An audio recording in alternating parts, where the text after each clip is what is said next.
O mau si o mai kakai.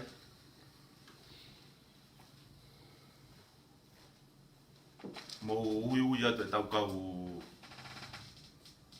kau whawhi paki mo kau tai mahino ke nau kau mai.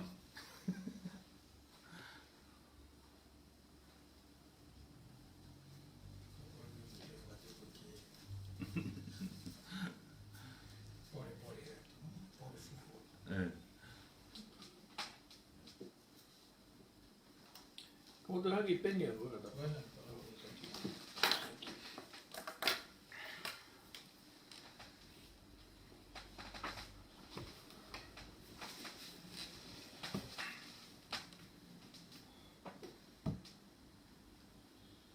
Fihan ka mo to.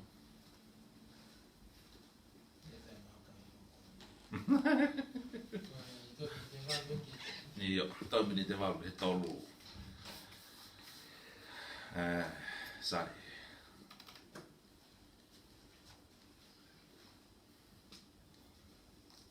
Yang totong yo nga ai kamata ki ai ki totong ki mo totong yo.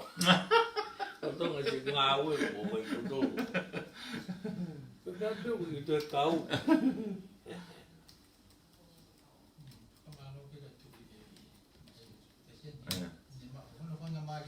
Ai ke tolu, mon lah ya pito.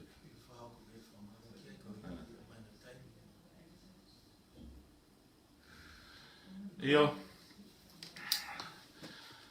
Sai ko hoik pe mo kainga. Mo tolu ko to pe ko mo mamata mai ke tau live ko ni pe me whainga mari ko ni ko tau lawa ke tau mau pe mo Dr. Tui Wata.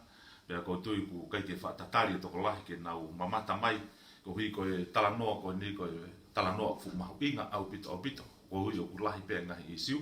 Ka ko kore pe ke whakatuloa tumua pe mo ngahi ha ko to pe ku toton mo tau ke whakatapua ye talamaru ko iha tau whanua pe he ai whakatapu ki he nea fio pe mo no whare pe mo kainanga o whanua. Ko hui ko tu unga lolotonga ko ni ku tau iai he aho ni ko hui ngaho ku mahino mai o ku iai ngahi whetai mahino aki ngahi whetu kuaki mo ngahi isiu ke whai ai wheto ke aki. Ka ku fu mātu aki mahu inga au pito ai ngahi whakamama ko ni ku whai hono whengai.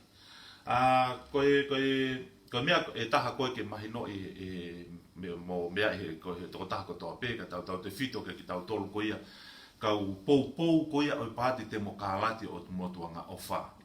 O ko whakamalo ia uluaki pe e awia ai whainga maari e ko mau pe mo Dr. Tui Wata e whainga maari ko toa pe ko lere mai ai ke o ate polo kalama ko e ni. Ko hui he ko toko taha e ko ni os mahino a ene whemo e kina au pito pe a ana i ene ngahi ngā ue. Mo business whamiri, mo ngahi mea ke pe ia o ku whemo e kina ia tui.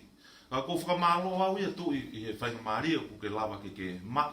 Mo ke tari le rei e kore nā ku whakahoko ke ulere mai mua ko ui ko au ko pou au ko tangata pou au e pāte mo kālato mo tua ngau wha.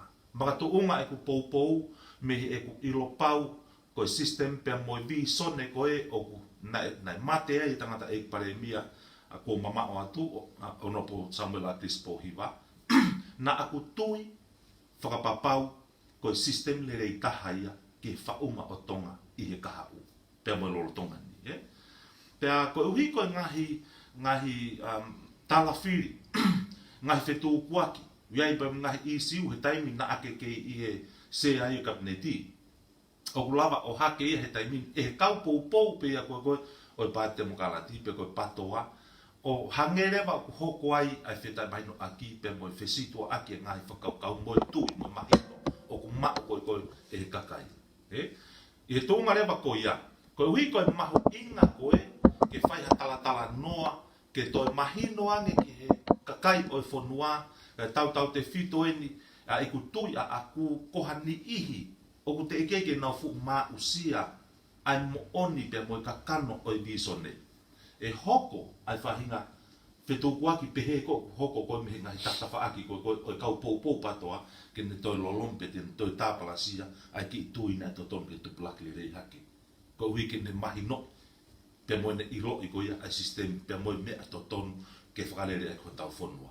Kai ke, o ko whakamalo atau ke te koe i mau whainga maari.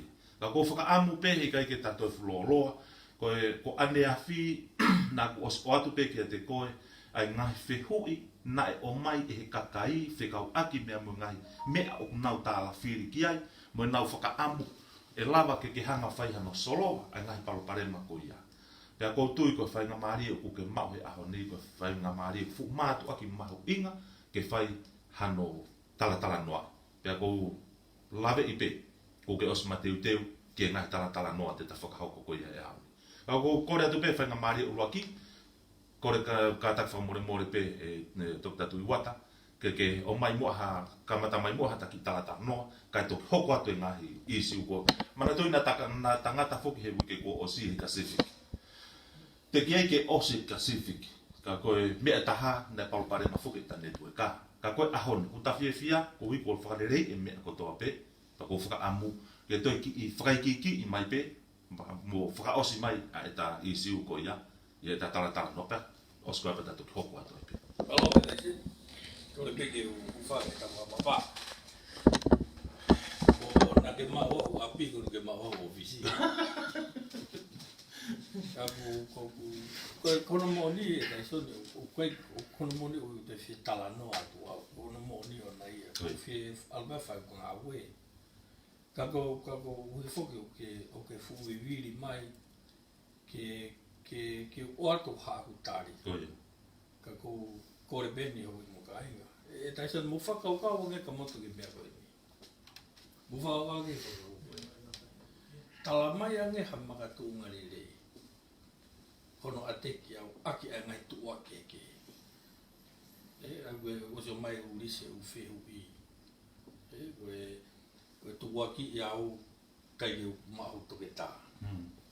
Tua ki i au nā ku o wai hau tau ki.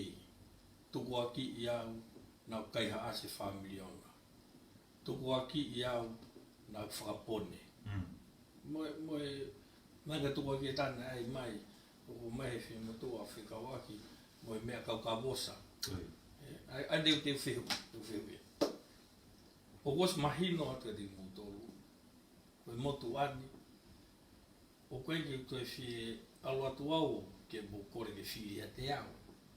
Peke uhinga behe ke hona tukua ki a ka moto pe ko hato e taha. O hau pe au whai mea na whai talo ku tupu ko ngā ue beno whai.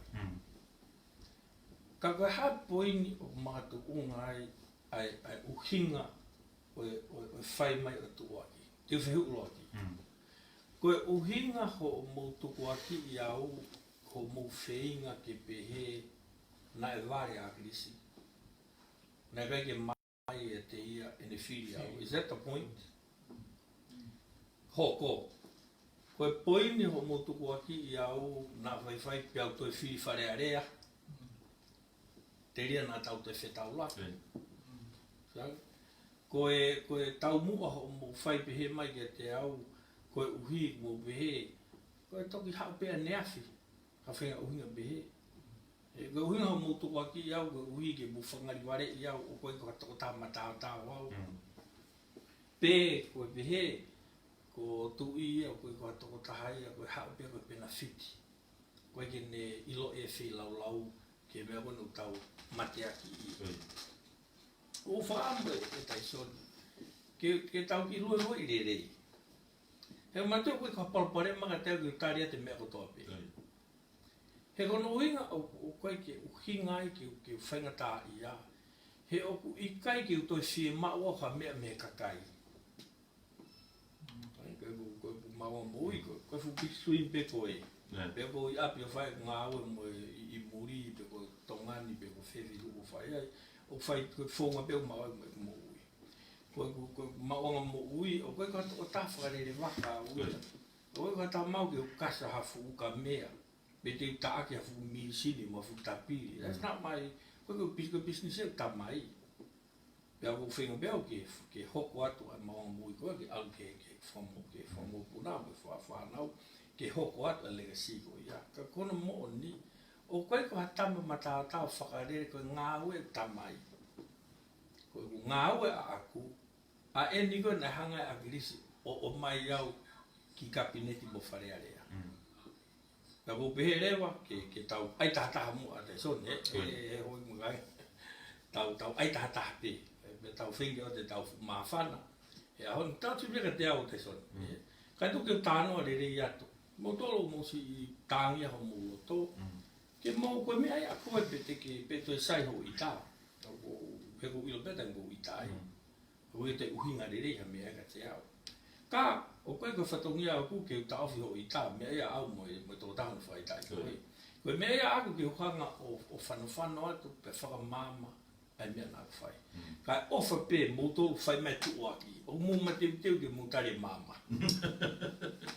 Ko tāna bene e tai son,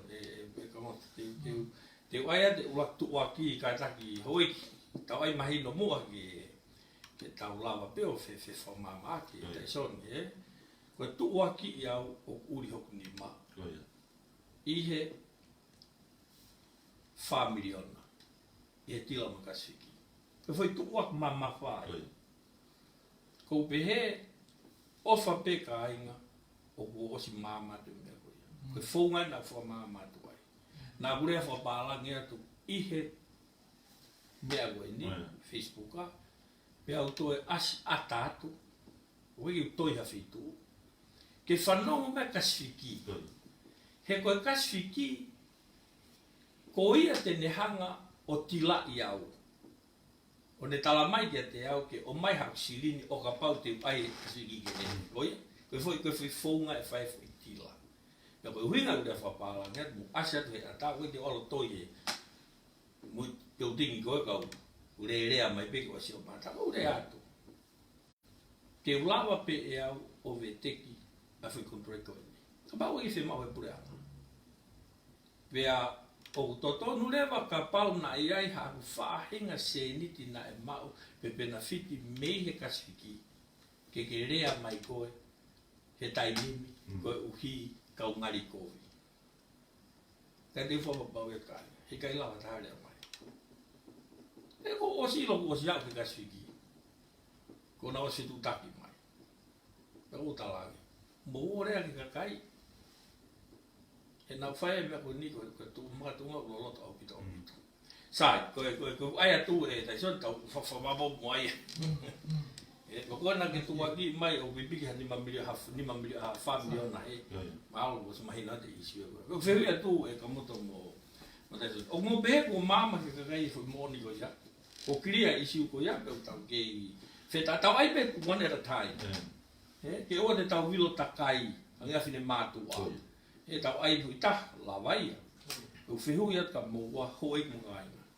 O toi ia taha u tāla a whikau aki, mo tu uaki koe na whai mai e ni i, mo ko haipe. Kia te au, e taimna u kapineti. Mo mana tu e ni hoi mga aina.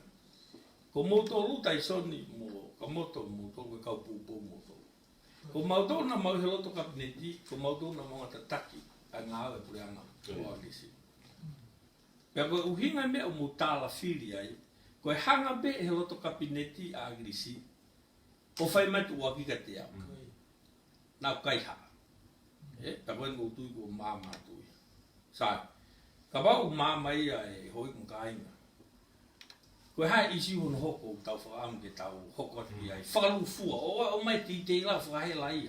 I mo mai ngai moni makaka tau whimo lulu ai. Kai mahino. Ko whamalo atu tui. Ko tui pe ko... Tau te whito aki nau tolu koe. Koe ki pese te taha koe ni unau whai no tuku aki i koe.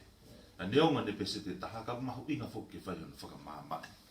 O kuiai ai ngahi whehui lahi na akuhanga o atu ai nea whiwhikau aki pia moe whie mau koe he e kakai. Koe hangi koe ni koe mea taha whikau aki pia moe kasifiki. Koe pena e anga whewhe ai kai tali kabinete akilisi e project Pacific kan ausan koe iana asi. Nake alpe kofa mo oni, pe koe haa ai tunga mo oni koe koe whi. Ko whiwhia ha o mea koe. E kamata, ke tau lua re nei pe, tuka wanga o atu a historia mo. E kei te uta tala noa hu atu. Tau wanga whaawa ke ai folga koe kasiki. Koe wige, ke tau alu kia, he uke pe pakapineti, ke whokotu e kau taha satellite. Koia. Ia wofi o ato agi fo historia ko ia. Ki mua pe talanoa taha kasiki. Na e mea na hoa au piro mutu ki agris. Na hoa agrisi ke tonga sete. Uruaki, koe foi businessi, ke lava, ke ngā ue e pule anga, ke mau e kakai, to tontu hau, ai pena fiti ko ia. Mohono ngahi makatuunga. Uhingai. Na teke mautalanoa mautolu ki he kasiki, mautalanoa ke tonga seti pe mo kau taha satellite. Sai, ko tu kabineti. Na hangarewa agrisi o ui, ai retreat, ai party. Yo kau ata motuan ka ata kabineti pe mo party. Ya mau ora ki itu mau mohe ai mau ai ko mau alga feitu ke mau lava talanoa ke ngai mea lo to o te uesia holo. Ki mau tau ngā whakaaho. Sai koe mau ia ai, nei hanga a kirisi o tala mai ngahi mea ku priority ki ai. Pea nā mau tālanga i lewa mea ke whaunga ke whakahoko ake ngā ue. Mana tui koe mea kehe e te tau mua ha mea, o kia makatuunga e te whakaamuka ha mea. Koe mea kehe te ilo e mea ke whai, mea o kehe te ilo e whaunga ke whai. Koe e wola tau kehe keha bito ia. Most people now stuck up in our tole makatuunga mea ke whai. Ko ega po hai mea ke whai, pe koe ai e mea koe, pe koe kai ilo ia. Koe toi hoko atu pe whaunga whee hono whai mea koe ia. Koe whoi tak nesi au te taimeo te talanoa tau ki ai. Uinga hoi, uinga atu, mantu ko awe ko si au pe uia o kakai hane ko mutu. Te ukau pe hono whiri e tau ka whawhawhonga. Ka te tui te e aumanga te auia ke whakamama mo tokoni ke kakai whiri me kakai no mo loa mo tau tolu. Ke tau mama e tau sio ke kakai o tau whiri ke o mai o whawhonga ki tau tolu. Ke tuku e talanoa whāwai. Ka talanoa mai ha mea mo oni ke au sia he kakai. Te tānoa rewa e mea koni ke hoko at mua e tata. Tai mana mau alu ai o retreat ko ni.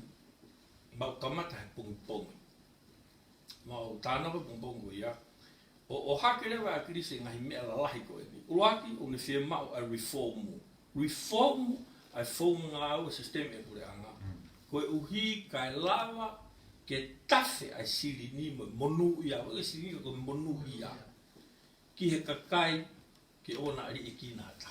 Eta uhinga fugeta o tānoa. Masiwa pe koe ha. Kaka o ari i kinata. Now, ko taima na talanoa a krisi o whekau aki mo reform o fo sistemi.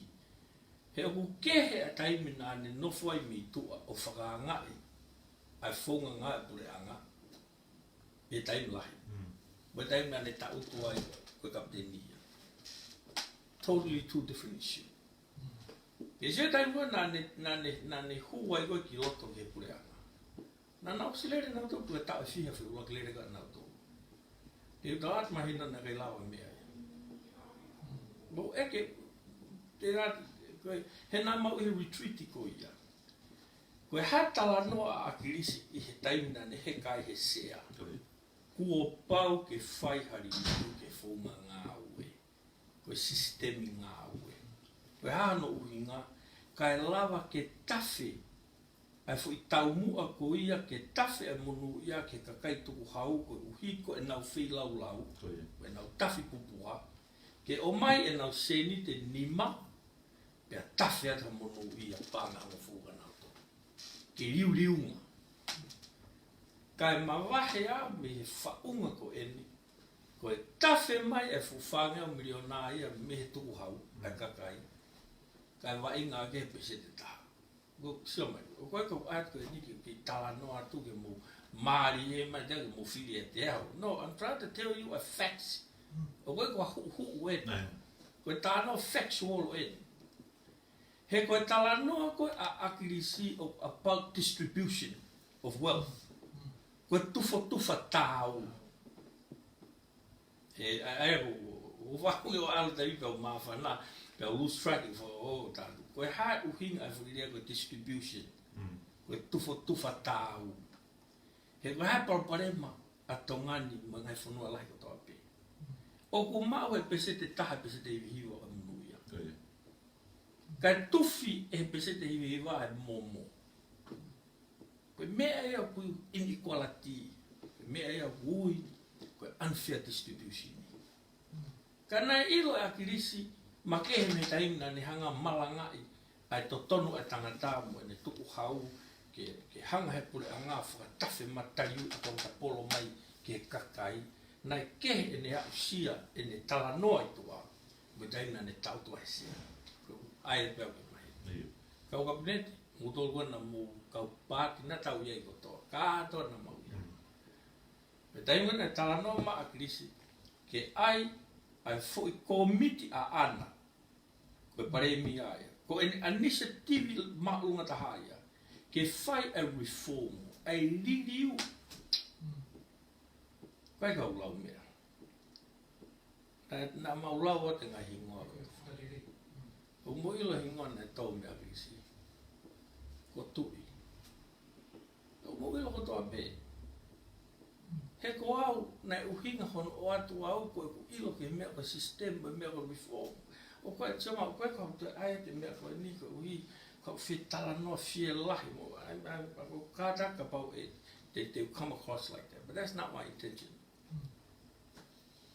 ka ko tau tu ha fitu o tau ilo ko tama me ke niki ko tama ngou e ko tama financial ko tama system ya o koe ko mea ke tau tu fa fiki ke uta e tari ho malo hinga mo ho tare ni ti mo ho tau kei ko o wale ko o ta e ofa e kakai he tau mai aka ko tau fihi atu ko malo hinga e ma o foi ma kai ko anga pe tau fihi atu te ko sai ko hinga ta no ko kai o ko ku ma o sai ki o alo le wa ke foi me a ko ya ma ni me to la he no to tala mai nai fili fa familia fili fa pone na fili go higo tamai ne ka o to ben hai tala no kai fe hu ya ko ya e tu yo na fe hu na ko ke te a uia pe mo yanga ko e ku tu ko aku sai pe ya ka glava pe o tala no ka o ma hu pe ya ke fa ka ka ke te a o ku ye o ku to la ya ke ngai isiu o ngai fe hu ma pinga nge no nga hai ko me ka ki mo pe ke hoko atu ko ke konga ko ia ka ta ka mo mo o ko to fa ma o pe ke to fa ka mahino ki he kakai a ho o tari fe ka aki pe mo fe mo tu ko ki ne fai e ma te ni ki te ko o ku ke fa ka papau i o ku loia ma te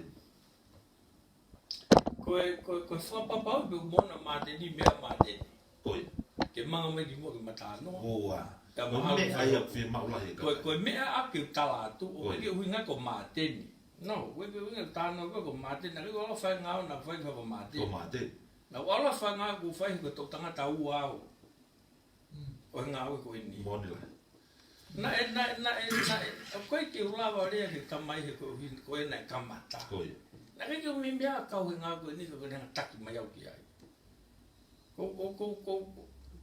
ko toko tāna ne hae au. Ko aglis po iwa. Sai, ka baurewa o mohanga e motolo tuku aki e tangata e ki na e tapo mo ia na kake mama e ne pono atamai.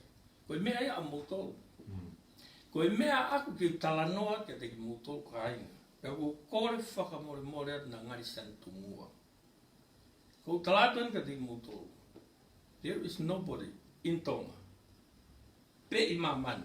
Te tāno mahi no atu ai mea koe ni. Pai, kāna ko mumu o tāno se tuma te koe. Koe tare ni ti ono ko mau koe tare ni ti ia mea tua.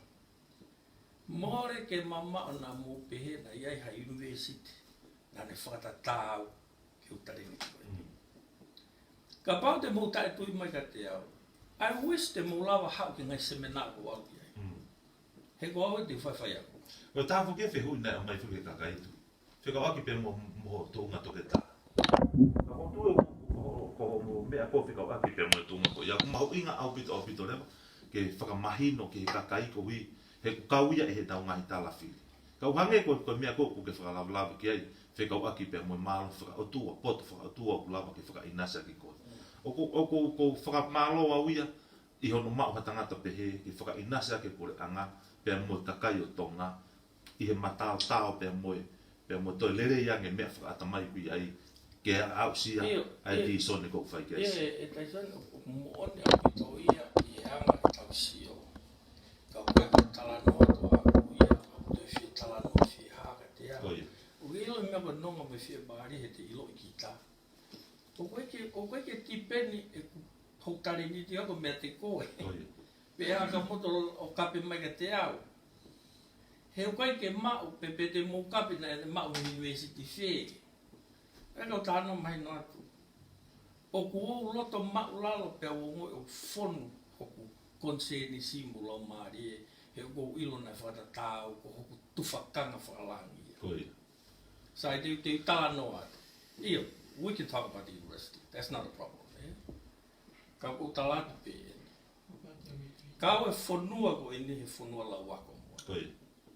Ko te gai asi ha taha mana ki ta tata pa wha. Ko hippie re family ko ia, o whia tangata ahi family ko ia. Ka te talatu ka te moto kai. O se we'll talk about the university, right? Pepperdine University. You can go look it up. Mo look up the thesis. Kau koe ko uhinga ko tāna teo ko e ni ke honga tala noa ia tu wau. Ko whengi tu tāke te moto e kāinga. Ko e kakai mau tapa wha Meiji University. You know it and I know it. E te lau o pau ka taha. Do that to somebody else, not me. I know what's going on. O tau osi ilo, ko e ki I mea o tau mau Meiji University. Anga lau koe e kau mahi no. You only know enough to be dangerous.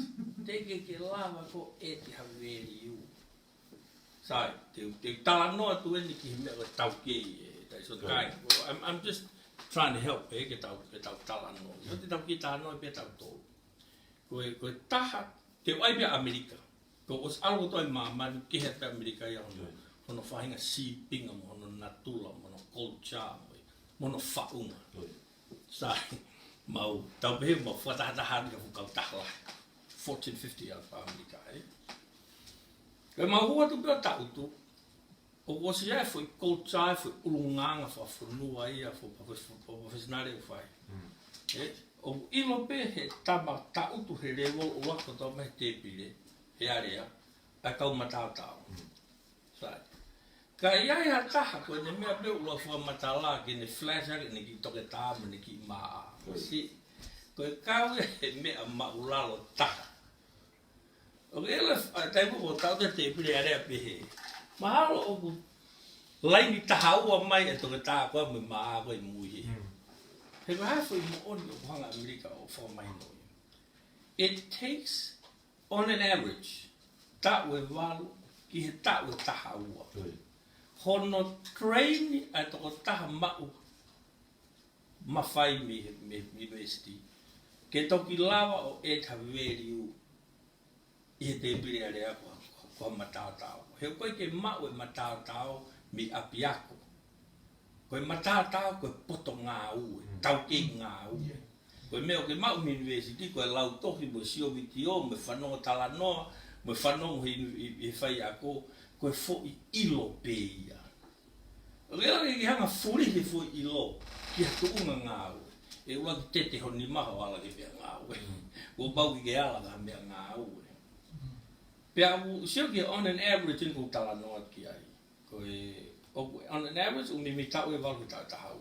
Kono train e ka ba university, ke nau toki hoko, koe kau matātau. Sai, koe haparo parema koe tau nufu I tonga ni. Koe alpea tahaya o ako mau PA maa a toke ta. Ko hau e ko spai pai. Ko hau ia ka inga ko ne ilo e mea kotoa. Re te tātinga kotoa. Koe palo parema koe e whakawogo ia. He koe toko lahi tahu alu o ako. O koe ke alu e ke whamu ui ke ne ilo hona tareti. Te oatene fu tānoa mo oni e mo whatonga. Kaim nā ku maua tali niti ni me eki. Nā ku nai whakanatula pe te whatatake. Ka pau te tau lau ha lao. E lau he toko lahi e lau na u lau whakafo I kupu mo whakafo I rea. O ke ilo pe koe tau tu he do tala noa. Ko tare ni ti e. Ko lotonga pe u lau ha toki pe te whanonga tala noa pe ua mea. O hanga e hokata mai whakanatula pe ia o mape. Ai mea koe o ko whanonga ki ai o whakatahataha I free system. Koe fo I natural gifti a ko mau. Toki ki mui ngai mea ngā o ko mau. I can show you. Koe fu te uwhi hanga ngā ake ai mea koe niki o hawao. Santunga tala noa pe te au. Koe hui foko no si tāpalasi au. O ke ko mo toko taha o alu I mamani o whai ki ngā o whai pe ko lau whai pe te hau kota ko kaya tātou o si tāpalasia pe ia. Ka wai ki o whenua whauia ke urea I tā fungi atu ki he kakai ko ia. Ko tari pe hai mga tunga mo I tā. Ka ko tātene te ki mo tō. Koe tare miti koe o ko mau. O koe ko ha me aia me university. No way. Pea koe vera ko whamaro e tatai. Atirisi pe ta na ne sio ilo e utareniti. Pea ne ilo ho tunga rātao. Pea na ne ui hanga tonu au. Even against ene tui. Ke nau eke anke. Taraiki. Hai uinga na kisi whiri au te ke tala noa ke peke ke. Whaka asi mai ka te au te ke whiri au. Pea na tau tala noa ki mua kempeini. Na tau pau kempeini. Koe tare na kisi. Toi. O ku whai fufu naki ai mea kota me eki. Mahalo ko hahimi o manako ia. Sai, ko uhinga o tala noa. Sai, te whoki he fwoi ke mau retreat e whai. Ne tau mai lesi. Ko whi mātu i ne take tima veni. Sai, ko au pē nau si kore atu. He nau ilo ai ngo toko taha mau inga taha. Nau kore atu. Re mia ko kore atu. Ko whitu una pē ko ki sāpanga. He koe sistemia e belong e ke tō tāku ia. Koe uhi koe governance o unofo ia I he finance. E toki pipika ki ia e PSSC mea taka koe, but at the end of the day, koe Ministry of Finance, te tau ngai aki fo system accounting o ngai aki he nautu. E tau tataha mai peo aia tau system. Nā kore angarewa ka po, koe karako ke o mai Ministry of Finance, ki mau kau, pea mui ia. O ke ila wasi koe hono whakatuu ia. Nei whako au rewa, ko TPMA, Misika, pia mo pohiwa tu ane toa, mo pari mea. Nei osi ilo koe tautu I loto ai, koe tamba lok misi ni au. Koe ki uia ia koe ko mawhai ki peko minister, no, not at all. Ko awe whae pui. Koe kau tamane no pe mai. Masi, au lere pia waka. Ko au te mono ho si he, te manage te system miki he. Ngā, he koe ngā ue ko whai mamani. Koe au si aia o ma, sai. Tau hoko mai ki he fo I whima a grisi, ai satellite te ke whaare. Ko haina ne ngā ui ke se ai, ko au. And I have the cabinet people ke mō mea ke kai. About mō fisio ke. Ko a grisi nane whakahua pe pakapineti ko ia, not me. Pea ko hai pasi se ai. Ko au, nane hanga ai ki se ai, sai. Ko koe ko ki tala noat ko ni ka ainga. Ke mo be man takotu sai, no, that's not my point. Mo kata for mo ko ki to whima o mea ko ia. I'm on my own. Ko ba fa ngā ue. Ono ilo mea. Ka ko uhinga e ku lea ku ko si hono tāpalasia au. What's the purpose? Lo tāten ka te mo tō. Ko fia e ku lea ka agrisi. Mantu ko au koe ke whakaheke heke. Ko me pe ko loi ko lea. Nau talanga ki tanda e ki. Pea mo pensiman. O ke ilo palpare mai a koe tongani. Koe kai ke Christ-centered e tau ako. Koe hea uinga Christ-centered. Koe ko tānoa to nia koe ai fia maoni oni pe koe ai lau maari. Koe koe poini a ako, I'm not a preacher. Koe uinga atu he ko wau sia mea koe ia. O ko ulawa fuhu I hale wolo pe mamani. Kai koe uhi koe ki degree na ko mau. Koe degree whakaori ia. Kia ki he nau mau BA businessi. Pea mau maa MBA emphasize I finance. Pea alu mau ho toke tā I he knowledge management tataki koe e whahinga workforce o wikai koe reipa. Ka koe workforce na tamai. Isi, ai koe winga o tā atu. Oku I kai te whakamonia te tiki moto kāinga. He kai mau ha mo ui ha taha koe uhi ko ho poto whai mesi te koe mau. Never. Te whatata ki e. Te wati whatata ki e. E se ta music e. Tala noa whoke kau tamai hea ko. Mō kata tau I taiveti ka tau tala noa ke maari pe aifu. Tala noa whoke toko lahi ke hea ko. Ko silapa. Ko silapa. Kurikila meo ko. Matu unga e sai ea. Agi o ta whake taha. Kai ko wa CV. Ko CV o mahonga. Te tewe CV ke ne hanga o assessi pe wahe tunga ke iai. Ko me ai o ke lava me ai. Agi o ta whake taha tamai. Kai. Kau whai ako. Ka kowi pe sila pae, ka sai kau whai ako, e unu pe whanau ki mo. Sia? Te nau tala noa ko toko tohe mea. Koe loki ako, koe facility, koe equipment ni. Sai, doa wane ki whai tānoa ni ki tau siu ki ai. Kama toi? Ka pāu ka tamare o uau. Tau ai mahino. Tau ai wha tau ke. Kau tala noa ni ke tau whoki, ki he mooni, ki he foi makatu unga o mooni. O koe ke mooni mea ko ure atu, pe koe mooni mea ko saia ia taisoni, pe ko freiwa hata mai fe. Ka pau ko ure o ua. E u whehu ia. Koe mea sivi e waa sivi fe te ke lawa ngauhi aki au ke ure ore re. Te ke lawa whau ha silapa, fe unga, ke ne furihi ho ure o ua, ore o ere visi, ke fie totongi hataha se iti. Fe ha facility de dei. Fe ha whai ako matau tau. Whakatataha e umea ko toko ni. Teke lava o ririu ha vai anga hataha ke hokono malo inga. O ku mau ha opportunity ha taha pe ko ha whamiri, pe ko ha whanua makatu unga mehono vai anga. Never. O tau mau e mea. O tau mau e monu ia ko hui ko tau mai malo inga. Ko malo inga te ke mau mi whi. O ke te ke alu ke university o whakatata koe mi ai. Ko ere oua pe na ke mau hono whaere, ko te ke toire oua pe oso toka tā.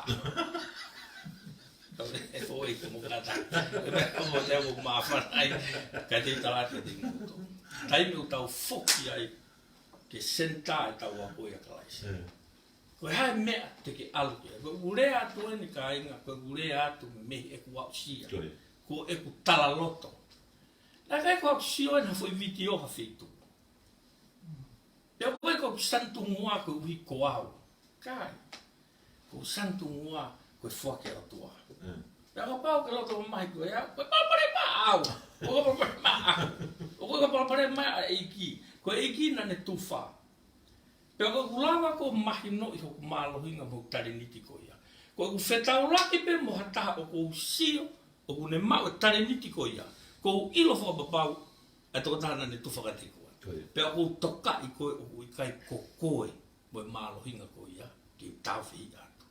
O ikai te ulawa tauwhihi a he kou toka i tangata na ne whaki mea. He kou ilo na ne whaki mea tau mai. So mai, koe ua ki tānoa tu ko eni. Ko mo tolo ina musi tawhi mai tamba ko toke tā maa na rege wako. Okay, so te kai ko te furi fe. Te te tak ma pe me ko ni. Ko ko tano sa to ma to ko si tu a. Mo fano mo tolo mo e ka pohiwa.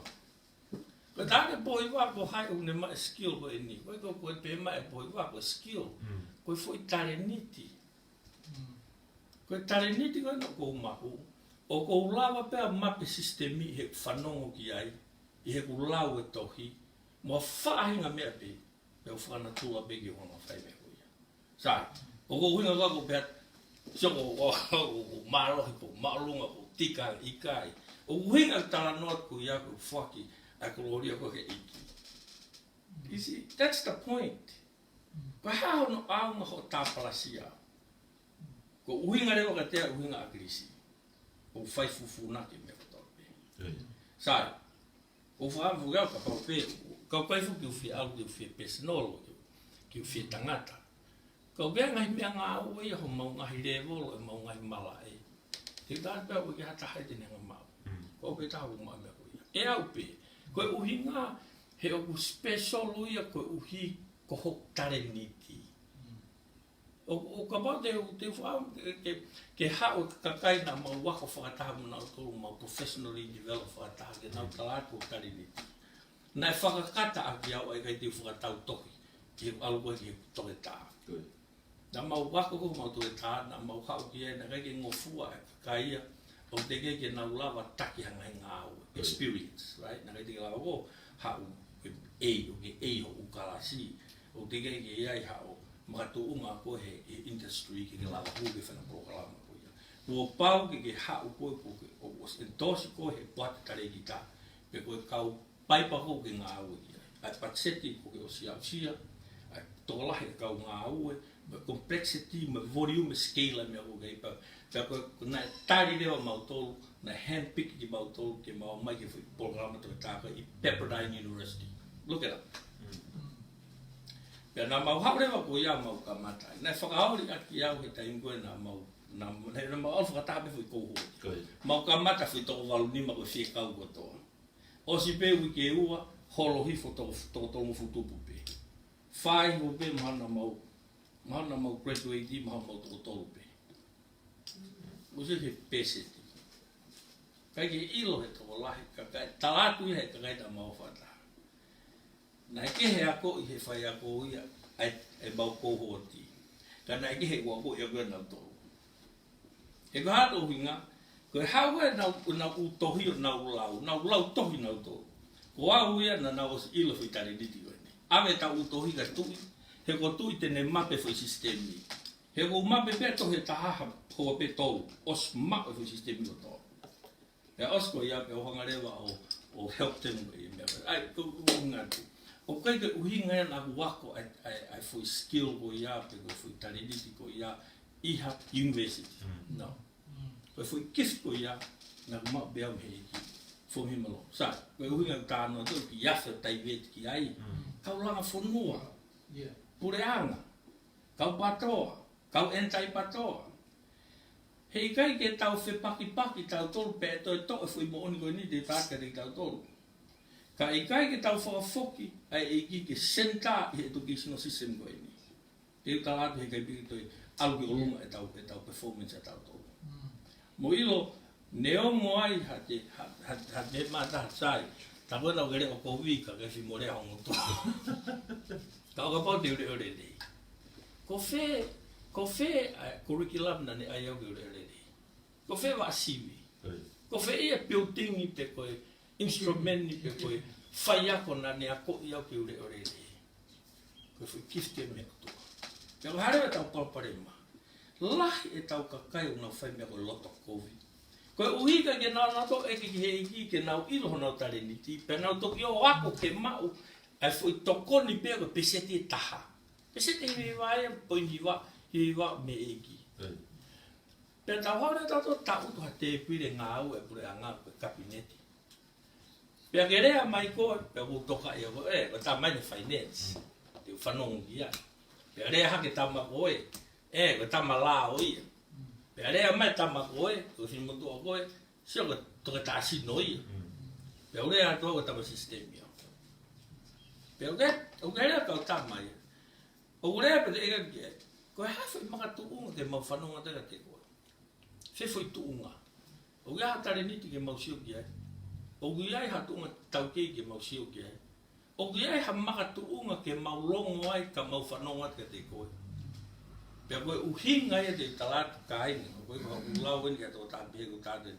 Ka iai ha taha o wai tene ilo hono makatu unga te talatu. E nofo peia ke ne puhi e fwoi te langa tō tāko tō apihe. Pea he i kai te mūlawa e mūtolu ka kai, o mauha pure anga, ke mūhanga whakanau a kia ka kai o mūwhiri atu o nau mai mea ko loto kovi. Koe uhinga loto kovi, koe i kai ke nau ilo hono makatu unga me tame o unga. So I answer you that question, as I said, very directly. O te ke te ha o te whawhihu ia, au mo whiri au akirisi. Eu quero que pode que o filme mau que tau ki sio he mape. O vai ko tá no me. But it's a gift that I have. Fefe ia Fofa bito. Tu fofa malo atau e tan mama pe fofa ko ke o mai. E ko to ia we ko mahi no e kakai tu nga ko ia. E ka ke tu hata he ten to fa fe ia. Pe ko ak pe mo fa nga tu ma ta ta pe mo. Pe mo ngai me ko ko fa ke ta no he ho di. Ko ta ha ni ai ngahi a te hui mahuinga o fie mao ke whai kei tala noa kohe tai mini. O whaka amu peke ke whai haka tala noa whikau aki pia mo e tōhina. E koe tōhina, ko tui koe laha i taha o tala noa koe pehe. Nai kei kia hapaanga ia nai whai ke whai project, pia ko hono ua koe ki ai, o pehe ake kai e koe paanga. Pene koe haa whahinga paloparema, nai hoko, nai makatu ungai e whai tuku aki koe, ko fai e kakai ki a koe o pehe o kuia e whihala nai paro parema ai tōhina. Kia kahiri pe e tau talanoko ke tōhina, o tu te tau hoko ato ai pe, o e ngahi whehu i endia o kei whai meha no vini taki, ma i whekau aki pe mo uta mea kai koe na ame koe ki nusila. Sa tau ki kamata pe me tōhina, whai talanoki ai.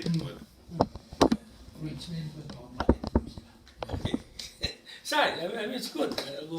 O manatui taisen magai manatui o mea ko to ko dina fai e taim na hanga ki se wa ko ki pula pe mo fa mure wa ki tano e sai pe fa no mai kabinete a uia ka u frere a uia ka tu mo ki tala no e nai son e mak mo so mai ka ka ki tano ka we he mea lo lo to mo no tano ki ai manatui Kata no to ke makiri ko. Au le skin TP. Tau tano ki he lolo to. Kata lava ma o foi mama. He ku o ke elo ko te tu ke tano falu fu ke foi palpare ma. Ba ni te lava sio ke foi palpare ma. He ke foi ma tu uma ho lava sio ke palpare ma. Ke lava sio ke foi opportunity ko foi monuia. Fa fonua my point. Ko lava sio ko ki foi monu ia.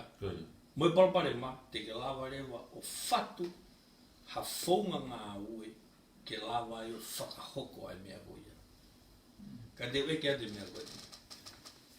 Ki mo pa tau whawhihu ia ai mechanical problem pe koe procedural problem bu tau tua ki he hina. Ia lau koe ka tama sistemi. Hanga whihui ai fui whihui koe huai tu o tolu pe tu o nima. Pea te ki toku mauai a root cause o i mea koe palparema. Pea koe kamata anga talanoa. Ka tau tuku talanoa mai ke fui salusio. O winga... I'm happy. Nā kai ki... Mandui nā kai ki o whi hau ki talanoa te umea kone ko si o siau me tau pat me ti. Pea ki te kawatai talanga whunua. Tuka taka mo tolu wana mo whiki ki. Tuku ai ke. Wow. Whai ha mea o aonga ko tau kakai. Sai. Te kako kore atu, ke mo tuku maha mo tokanga. Because I need us to understand this. Sai. Taim bena whawai ke kapeti. Ngai whia maa gris ki wanga solo e polparema ekonomika. Nane whia mau, ke usio pe koe ha ai whatongia o treaty o whiwhatawaki. Ke polparema whakarufua. Te uhanga lewa tala no atu e kainga o fia mo oni I hono challenge au. Kai toku matu unga me utari. Te rea na ua toki kiki ua ia no sa te fia. Kana kai te mo mo to fa fiu ia bo fa ma ke di ko no mo ne o ba ga I go ta vea. But now you give me a reason to utari atu. Sa. Tau ta no ai foi poini ko ni Koe teita ko ni he kei koe halai. Pese te taha koe pese te nima o tongani o unau mai pese te hiwong futupu. O munu ia o pena whike tongani. Monsio ki ai. Ngā au pese te hiwa nima, ma munu pe pese te nima pese te taha. Sai. Koe hare wa mena maarege mo akilisi ki onga sort out ki onga solo wa. Nei kai ke ho haa akilisi ia ki he lahi o GDP. Ki he lahi o e tau koloa o mau.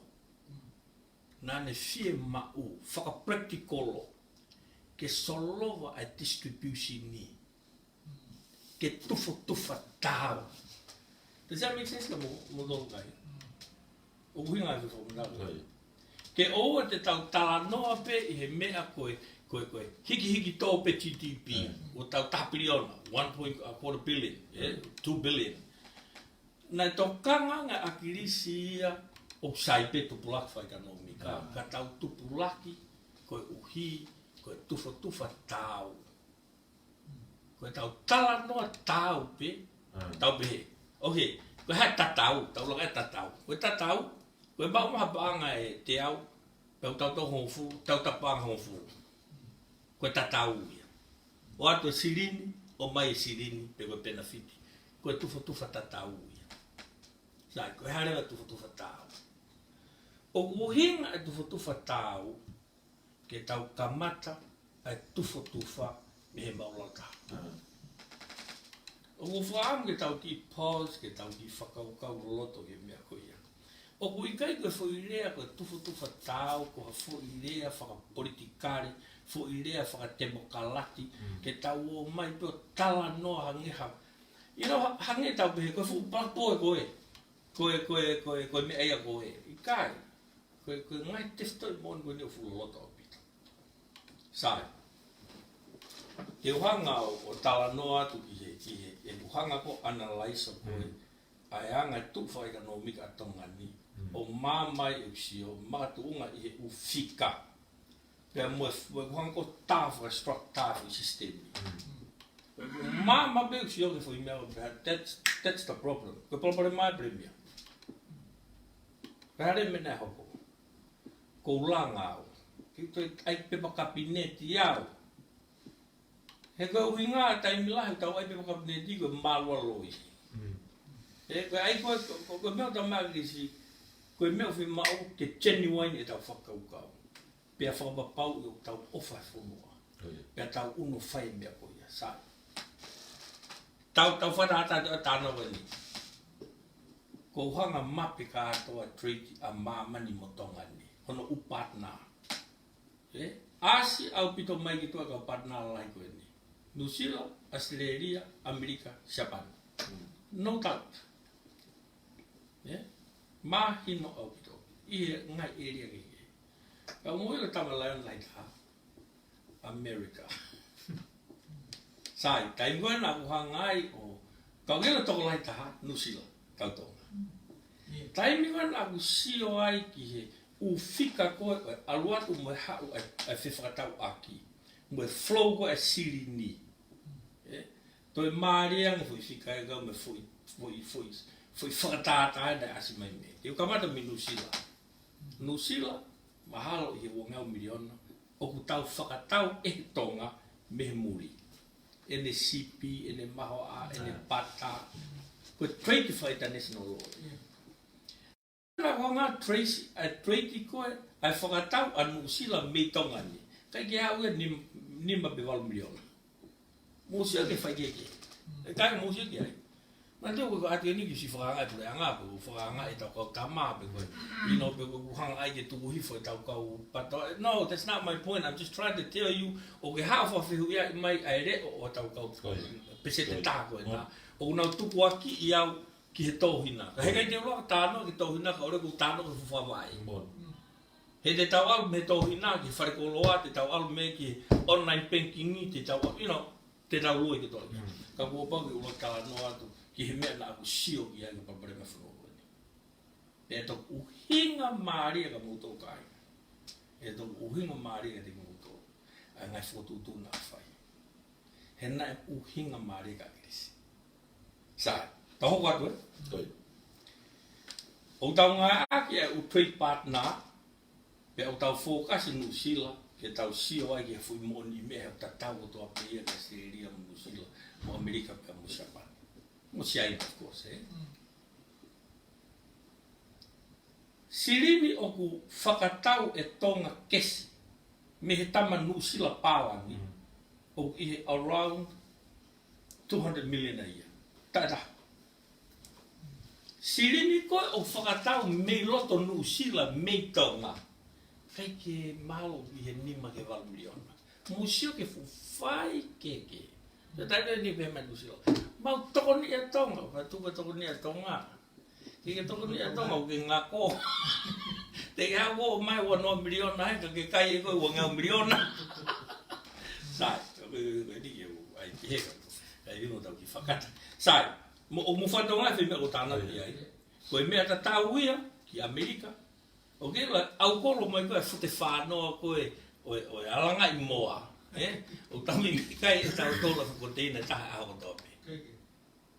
Koe konteina tolu ngau no ni mai tata. Fute e whanoa. O mo mai no koe lahi sirini koe ia.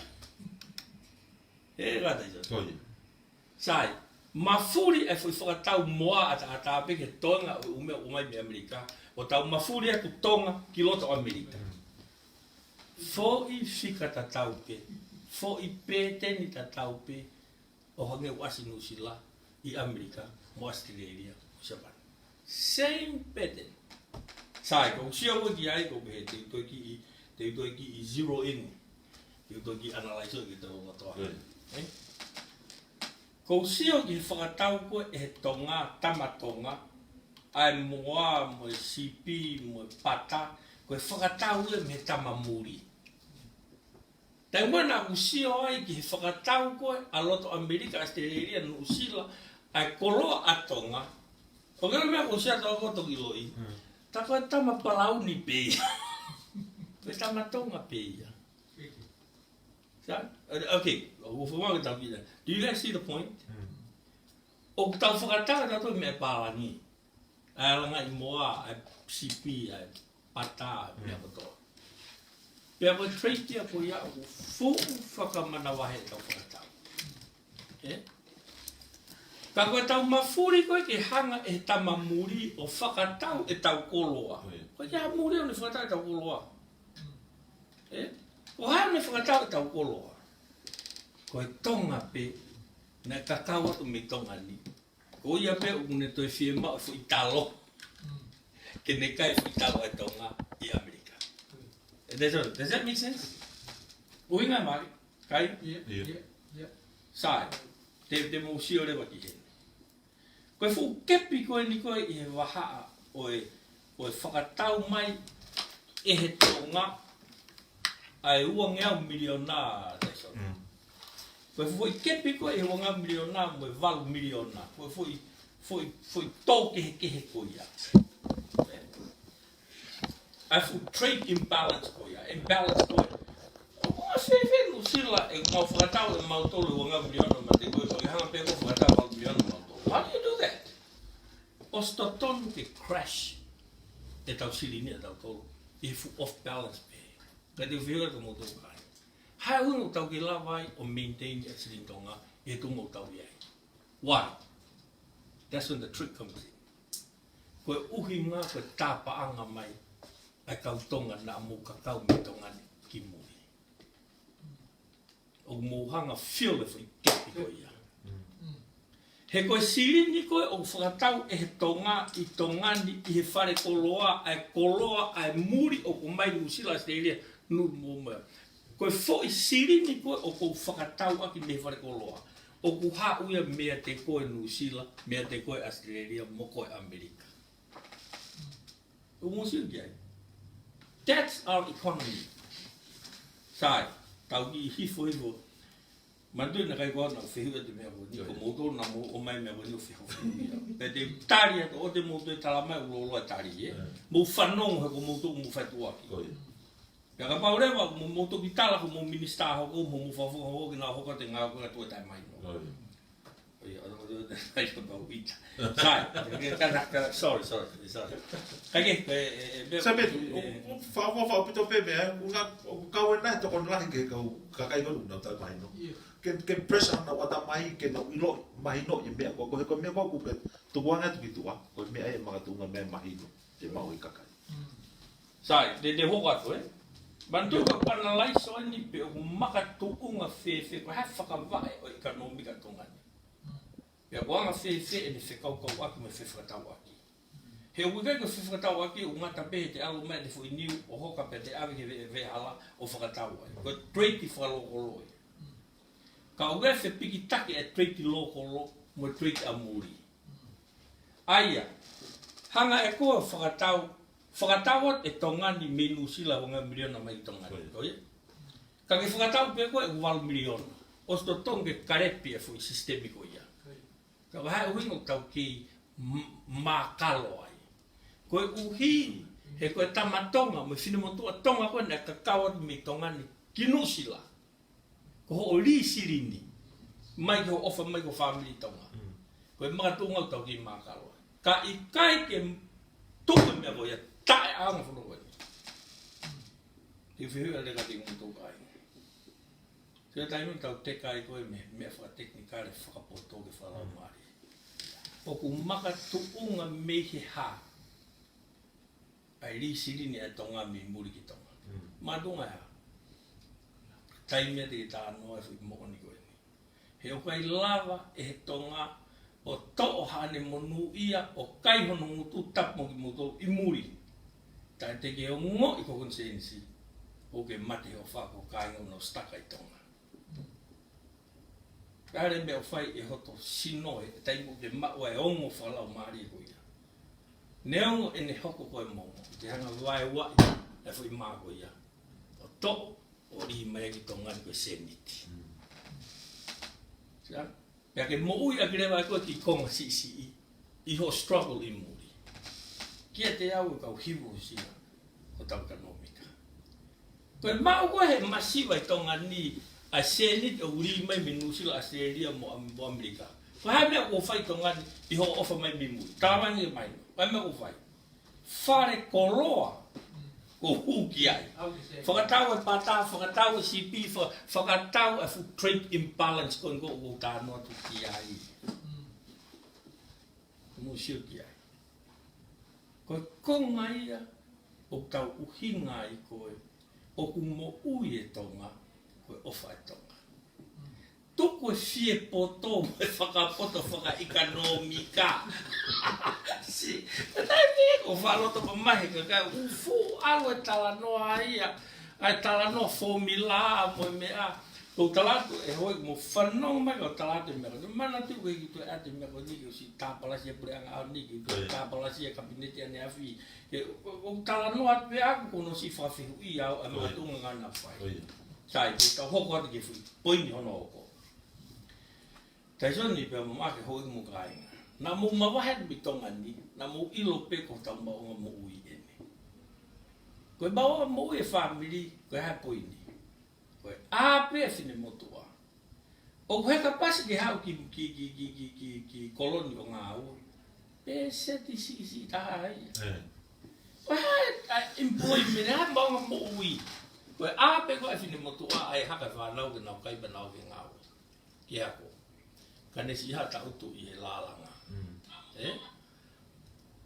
Pea koe alu rewa motua o alu i uta. O ngowe e fui mani o ki. Pea ka na whainga maari o nā mai o whako galu to haki beo ai. Ke mao mai ki kiki. Ke walu mai i tau. Sai. Koe mo ui a tongani. Ia da mina ki itai tau ko tama koe mi motu. Tau wapomo. Ona wharearea, ko talanoa whakapoto ia ki he ngahi mea whaka-employment. O mea, tatano mai no ngai motu. Tako whea ka wai haano o aha mumpongi, o he ka pasi mai ke ngā auhi pureama. Tako whea i no muka, o he ka waka mai ke ngā pureanga i pangai, pekotonga eiki. Siwo. Tau tānoa mahi nore. Pe sete te au uta mimi uta o tau te whitu ki motu. Koe nau mo ui, koe fui talanua wanu o kāri e fui manawa mo ui e tolu koe ni. O ki siri kia uhingu. Sai te talanua atu i he whaka ofa koe. Ai toko taha koe o ku mo ui, nā ku ui e au ka ui pehe pure anga, koe mo ui informal. O koe koe fōmolo tau ka kai ko ngāo he ofisi. Mau e ngāo a ngāo. Ngāo e tū pau. Pa mo siore ka tau whai ke tai son ku tāna. Mo ka taka ina. O te mo i tuku tātāna to ele whai maari e nao. Pāngā lawa e tuku ume o ni loto. Ka tuare ki tāna ki o sia. Mo please, have patience, eh? E tai son e maka siore ke tau tāna. Nā ki ngāo e koe e maka i he pangke. Koe? Whala, pēnā iai ho o pēmeni whakawiki ua. Koe kesi. Tai son, whawhunga i e koe tau informal living.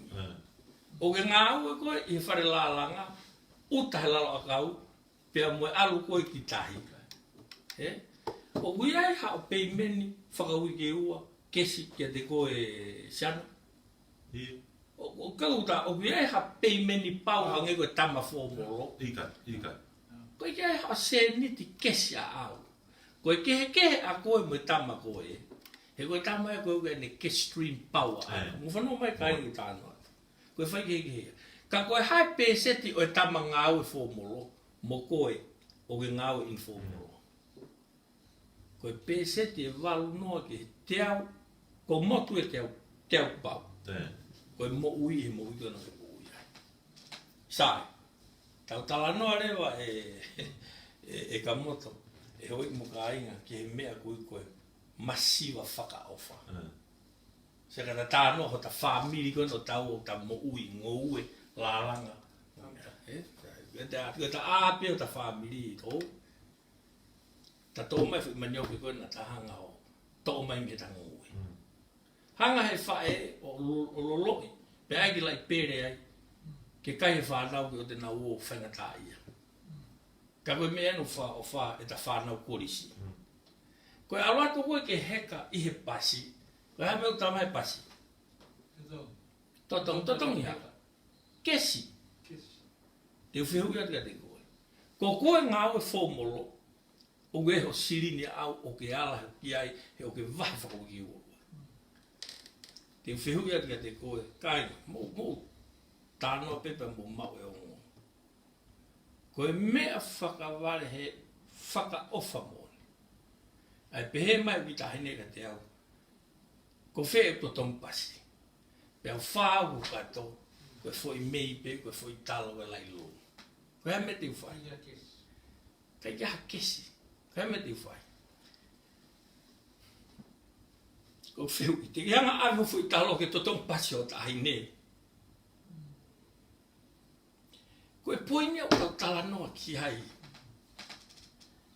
Te mausio hene ki ngai whae o nau lalanga. Hakoloa o paanga ni mawhi. I he taime o nau whiemau kesi ai. Kau mau ai whiemau ko ia e lok misini ho nau whamiri. Whiemau kesi. O nau whakatawa tu pe mea paanga ni mawhi paanga e tongea. Koe ke uhinga o nau atamai. Ko o ka atatau ki mawhana peka.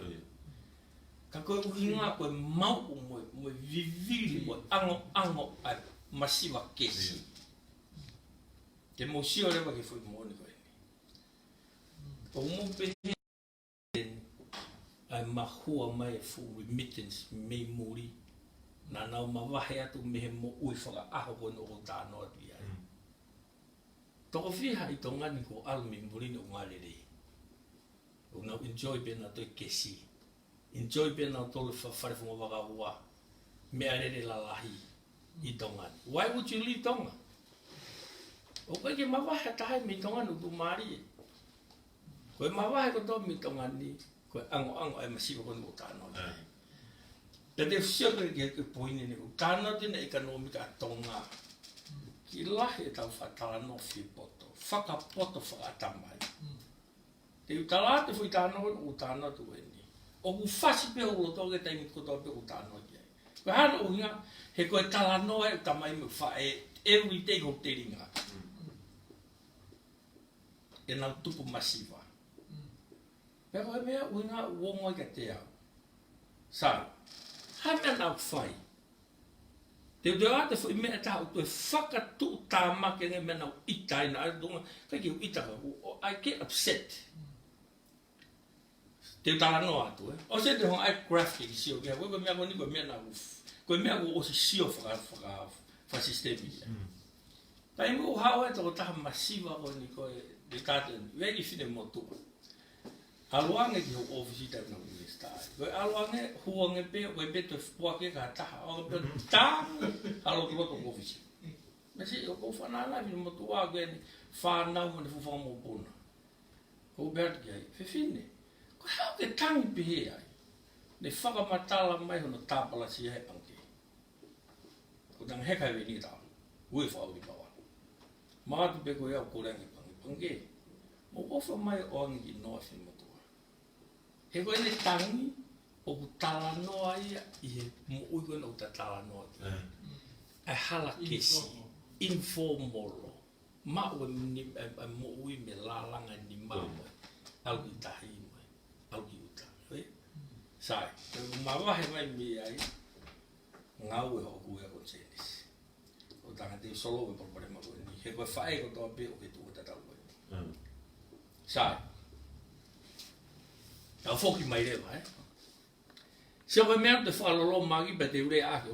I'm not afraid te ure. Te ure ataki o ai mahina. Kia te mo wala pai koe ai ngahi mo ui koe ni koe i tahi mo uta mo lalanga. Ke panke. Ta utu mai potare ki tai kau exporta. Tai mo pea tu ai he toko taha mo ui utake o mai ene se ni tika alfa katau ne tenga hina ben alfa katau hane mea mama ta panke ka. Ka unga he tau te exporta he potare ki ta. Tala mai na utolu e ave pe silini hanga ton he ni ma exporta. Ika ata sinia ka te wa. Al pe o to me wat ka te ko. They have choice. Kai. Ko ha be me o to he masi ko e exporta ko me be o mai ka te. No o au e exporta. Mo panke fata. Sai ko hai rewa o fa exporti ko koloa. Ko hai o ko lava a masiva ke o alo o fai e export e fu hina mo o firei mo me o ya ki market i muri i kai. Ko hai me o tau fai. Ko unga o tāna tu ki tau foke basic i. Ko e pie mao koe ho ki tahine ki ne totong e ne pasi. E to ore wa he whae, ai ki kato manio ke tolu koe o ku ova he nau kai. O alo tau tu he vehala, i he uha mo la a pe mo e fua, ke awhi ha taha whakatau ke mao wane kesi. Kai ua whakamaa ni tahine ne alo, o atu hane senite ni manoa ke au totong pasi. Isi? Ko hane balbare ma. He wiki hane market. Sai. Tau tānoa ki whotutu. Tā kuhanga rewa o mahi no i ko ikanomika tongane. Nā usio ke balbare ma. Nā kuhanga rewa solo wa balbare ma o ia. I he anga e whakaukau system wise. Sai.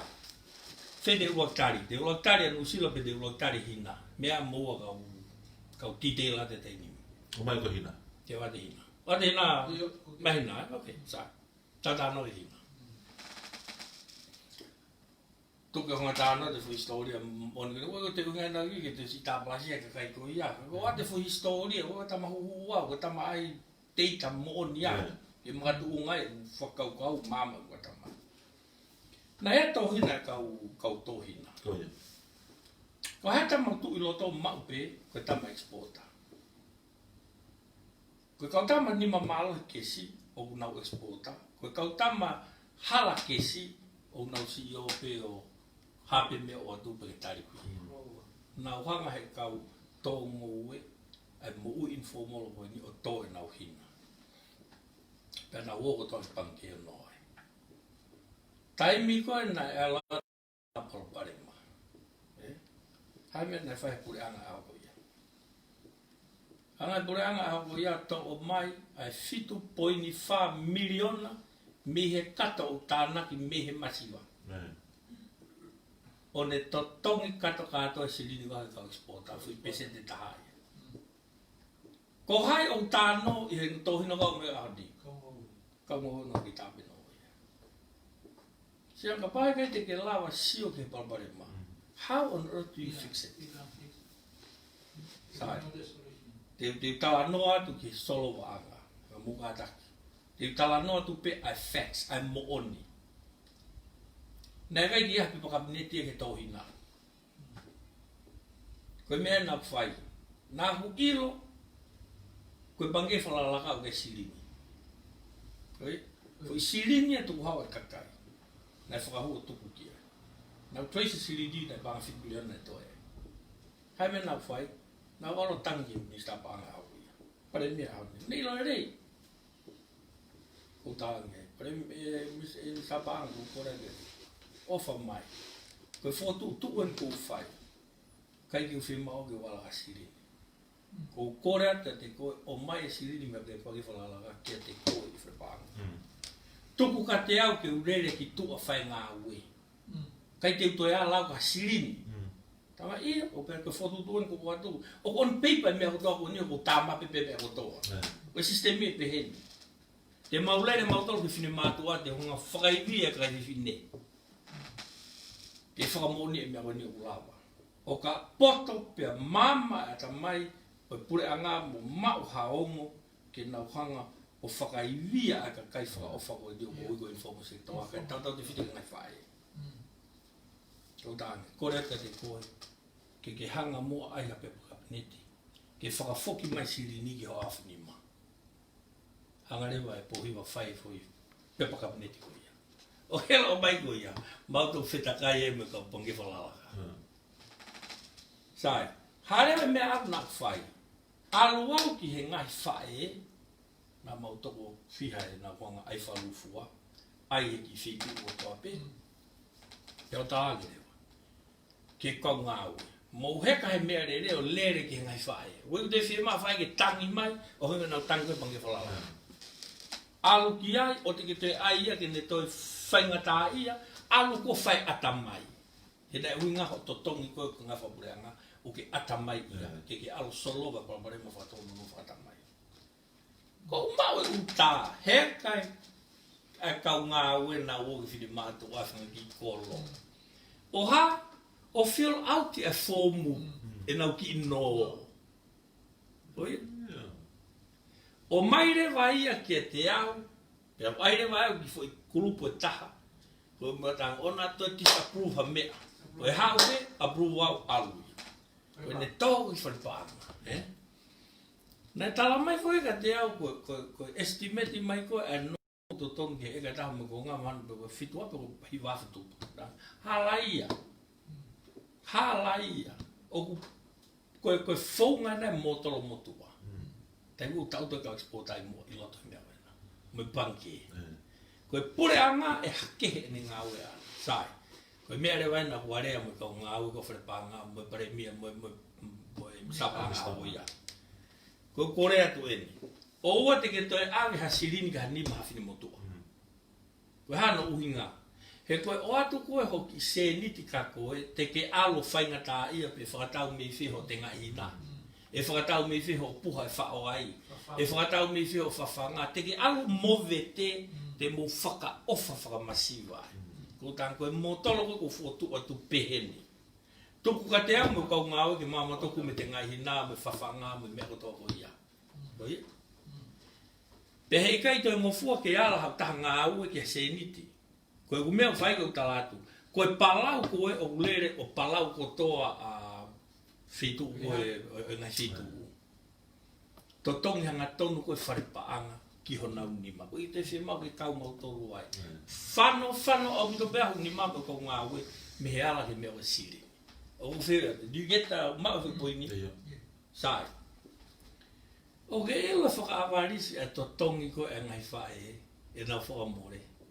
Holo me hiwa awhi tupu nei talangi ka nau tō pāpe uaf tupu. Ke hana uinga, koe kuhanga koe me pau ngā o hentola wori ume. Ke oa taktaha alu whakaofa, ka mo koe foi kulupu, koe foi koopativi. Ke foi whakaukau, whakaopativi, whakaukau e masiwa. Ke nau paintu keta, ka lahi o nau iwi. Ka kohai ngā neanga whakaopu ki nau tōru, koe pure anga. E kai ke nā tola whine motu ai, ke tuha ke aia ne ngā ue me mea koe, koe mea koe whatalangu he bako tamu whānu. O te whakaukau hata ko te whai whakaukau. He ukuhau motu me whakatau taha. Ti tala te mea ni whai, o te rea taha whai mea koe ni. Pata ngu ni ho i rough ngu le a. La po ke pe. He ko na usio na te me o usio ke a ko tu fai sili. Sai. Mo ma fo nga Te tala te foi moni ko. Tai na mu ye ngai po tu nga. Si. Ko to foi fo ka ori eta. Ai kai to ha uhinga ma mani. Ko tala ngere wa ke ka nga. O te asma ta ko ke tui. Ko ke amla ki le. Ko ke ma ngo yo fa. Tau pato tau. Ko hai a mai ka nga bitu. Ko ka nga wa ko ya. Ke atu ko ke ho me ale tamai ka nga lo to ko ya me ale. Ai ke utu tamai lo to ya me ke utu aki. O ai foi. Ko ya nga de me ko reform. Ta be mo al. Sai. Mau lere de vai mau foto tu. Ko osi ko e mau nga aki foi sistemiko e ni. Pe mau havesi. Ko lauen e mefi. E lau ya. Re ko ti ko to tal me ta vai fitu. Break koto e moto. Re koti o lahi, o mea o mau ki foi e leo fai tō. Suka konteni, mea koe ni koe o kui kai ke lau recheki, kato kato ure koti break koto e moto. Breaki e fine mātua te kei tō hina tahai tara tōpu. Ka koe hano hinga, e na e fui sistemia na mau ke mau lue aki. Sai, ma tui ko osko e ni fia maha marketi. Ko aura ka resieri, ilo pe resieri. Ko skore ka resieri, ko aura ka resieri. O fa mai o tui toi toha mea, i wahaa. O mai e mea e kau ngō ue kia nau tolu ko kore at ka te koe mea ko ia. Sai. Osi ko ia pea oa ka resieri, pea ko tukuang mau tolu. Harewa ni hia o tuaki i au na tai maa o fotutu. Asi mai rewa e fotutu uia e pureanga kohe au ni, which of sai pia. Te nauhanga nau tolu o totongi ai whire mātua, o kia sirinia. Ko tō whetutaka e reki pare mea tāngi. Alo sio ki he trasfani ai potu ngā ue, ki he ngā ue ko ni iho i wharepaa. O gea no kilo ai. Oho, ware ko tama. O bea ka muto. O mo bea, tu prefo noa bea tu no kilo ha panke. Koe foi sistemina design ere mau. Sai. Koe ha ai foi mea kuia. Nā ku ai foi trasfani o whakahu i pange i wharepaanga. Pea koe pare mea, hani koe nane whamoni foi mea. Sai, pea hanga rewa o kume marketi i muri tau pehe ki Nusila, tau hoka ki Nusila alo e piki osi Pea hanga rewa o ai fotutu ko e ni. Tau ngāu he kai ala tahi sili ni e tuku peia i wharepaa. Sai, ai rewa e kulupu ngāu e akuia i mua wafu mo nau konteina o nau ngai whakataha i he fitu tāna ke ngū e. Ka ne hau pea taha mani ki kilo valu. Lea marketi e ma osi maa mato i Nusila. O atu rewa ki ai e ne kesi he tai beko ia. Sai, ko ha whonga na onga e ne kesi. Ko mea ko kore tui mo whanau whai reki ai. E tu waka no whai. Nai o atu ki a koe o ke hau mo fo i talo, kilo e taha nima, kilo e nima noa, kilo e taha hawe. Ho o vausia, peke au reo ki whe mo vausia. Ki wharepaa. O atu e hai ho se niti kesi e wharepaanga. Pea u toki meni mea moia. Sai. Harewa mea mautolo osko e mauhanga tufa sirini me fui trasfani. Nā mauhanga rewa ave konteina ko ia ki he kautaha ko ia. Kai lava ke whakafoki mai fui sirini hanga tonu ke fui trasfani. Wharepaanga. Maani. Se konga o mo uhinga ki ai. Se konga o i panga taha o ke pehena u lava ala ke. Ke wala ke ai o ka silinia te au. Ke ala ke ko ngā ue he nga kunga whakangofua sistemi. Ko sistemi ngā ue, ko kumi market. Ma ue marketi, ave ai sirini a kau ngoe I he taimi pe o hawai ke o te tauhanga ko kau exporta o mai ai foi mea kai pe aluia moia o talamai ku pala pe kai o haseniti ai hoko I exporta ko ini le sia kai dajon sia kai sai ko face ko hoko na ku fenga ki hoko ki ai foi mea ko na tata block analyze ko foi taumua ki whi mo wa o hanga tonu, ki he ngahi api koe, ai tonga na auratu mi tonga ni. Koe uinga na whai tāna ka sina keti. O mai? Sai, di wha osa de wai ni mea koe ni. Mana kai mai fui tua ke taha ke sirini ka sina keti. Sai, toka tāna ke mahi. Ilo ele sina keti, ko sina keti pe tau leo na ita e te au, e te whawhi pagi e peibini awe ki ai. Kau bahino be foka ke tia. Sai. Como to mo taison mo kainga. Ti tana de futebol bare mata. Ko tau nga au I kule anga. Tai mo tau finga I hai a mata fa nga. Sai. Na ia fe fine ko head of policy ia. Very bright person.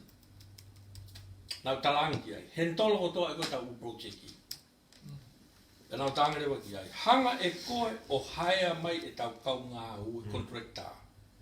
Koe hare mea whiwhine ko nina ne whai na ne mui ke direction ni nau tanga. Alo whatu ha whonga ngā ue. E koe ia whonga ngā ue. Alo rewa toko taha ko e ni ko taki ia o e mau policy division.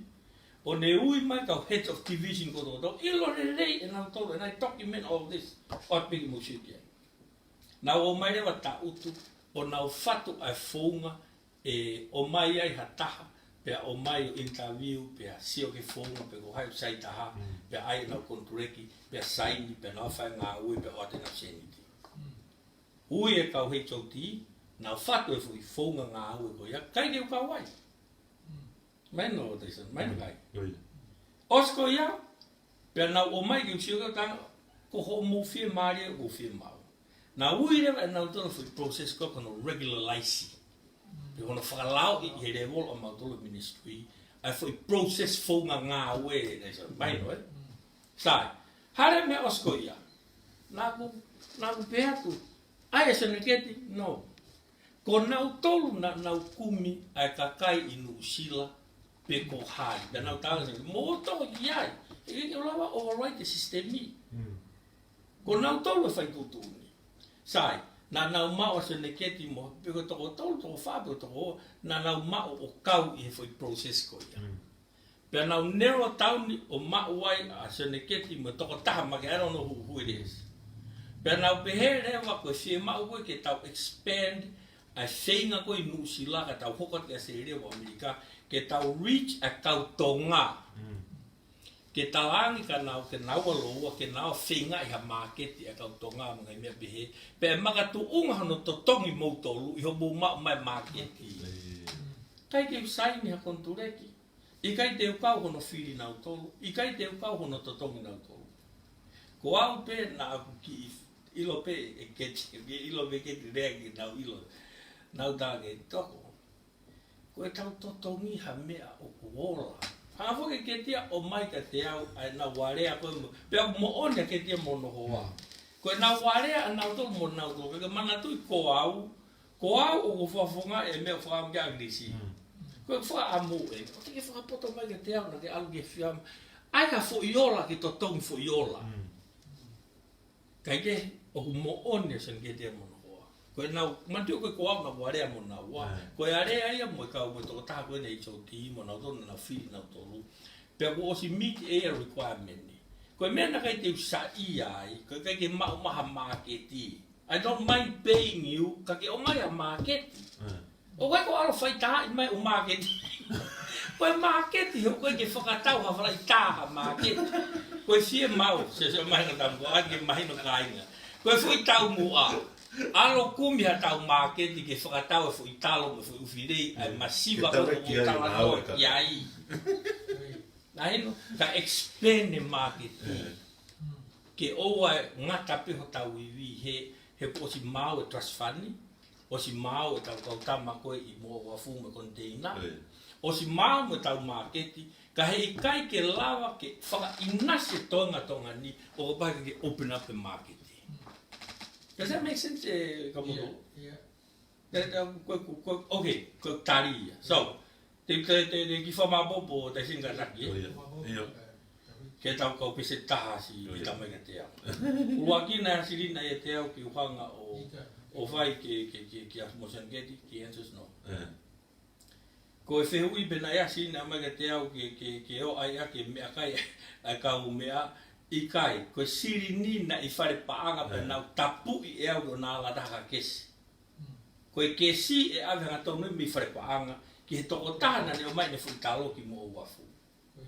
Ko e mea mautolu ke ave a konteina o ave ke marketi. Pea koe toi o mai he konteina i he marketi ha siringa mautolu ka o hifo ki trust fundi. Pea vilo rewa e whi ngā ue ke expand a marketi ka mau e toenga o e kakai whaofa o e ni ai whi whakau huia. Pewe e tapu. Ai ko ngā tu, nā whakaamu ke uhanga o hao tala noa te fu mea koe ni no. Te ki whoki en ki honga o te fu sistem koe hina. E, te son. Ki whai tai mangi e ni ki o ka watangi.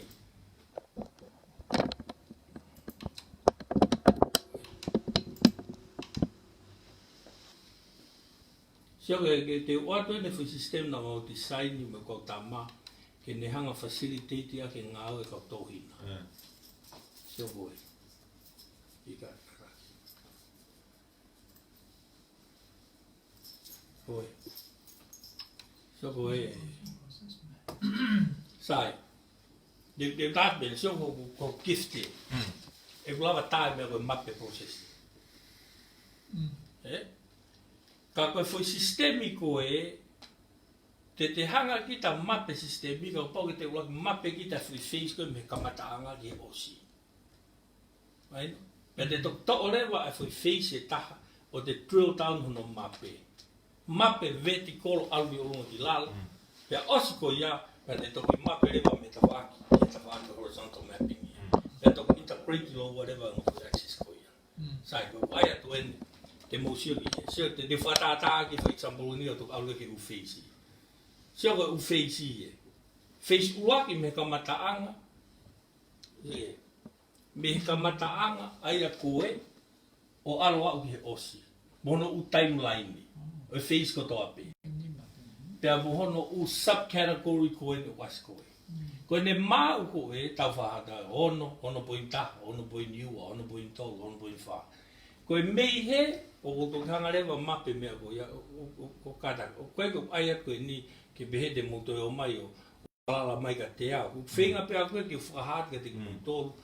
Oa te mohanga tuku a ki i au he koe ngā weno ko wahe atu. He tau mau tuku i ngā koe ni, o ko whaipe ngā koe ni every single night and day. Sai, sio koe mau ngā were vai.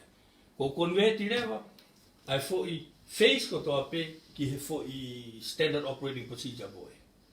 So kono step uwe. Harvest, storage, field, packing i he harvesting box, transportation i mewe. Ko fo i face ye, o i time ko harvest i ai. Maina, eh? Pea whanga rewa o mape me he, ki he. So ki he, ko ngā ue, toko taha ko toko toa pe i he process i. Toko tama oe, tama oe.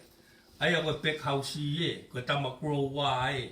Koe container officer e, koe minister e, koe CEO e. O kui ai e mau whekau kau aki kotoa. I he ngāue, koe ngāue e toko taha, koe haere ngāue whai, moe whaunga ngāue, koe how to do e. Moe anga whekau kau aki ai ureini ngāue, aia koe interface e. Seke tau pehe. Koe toko taha koe grower, te nehanga o prepare e ne harvest.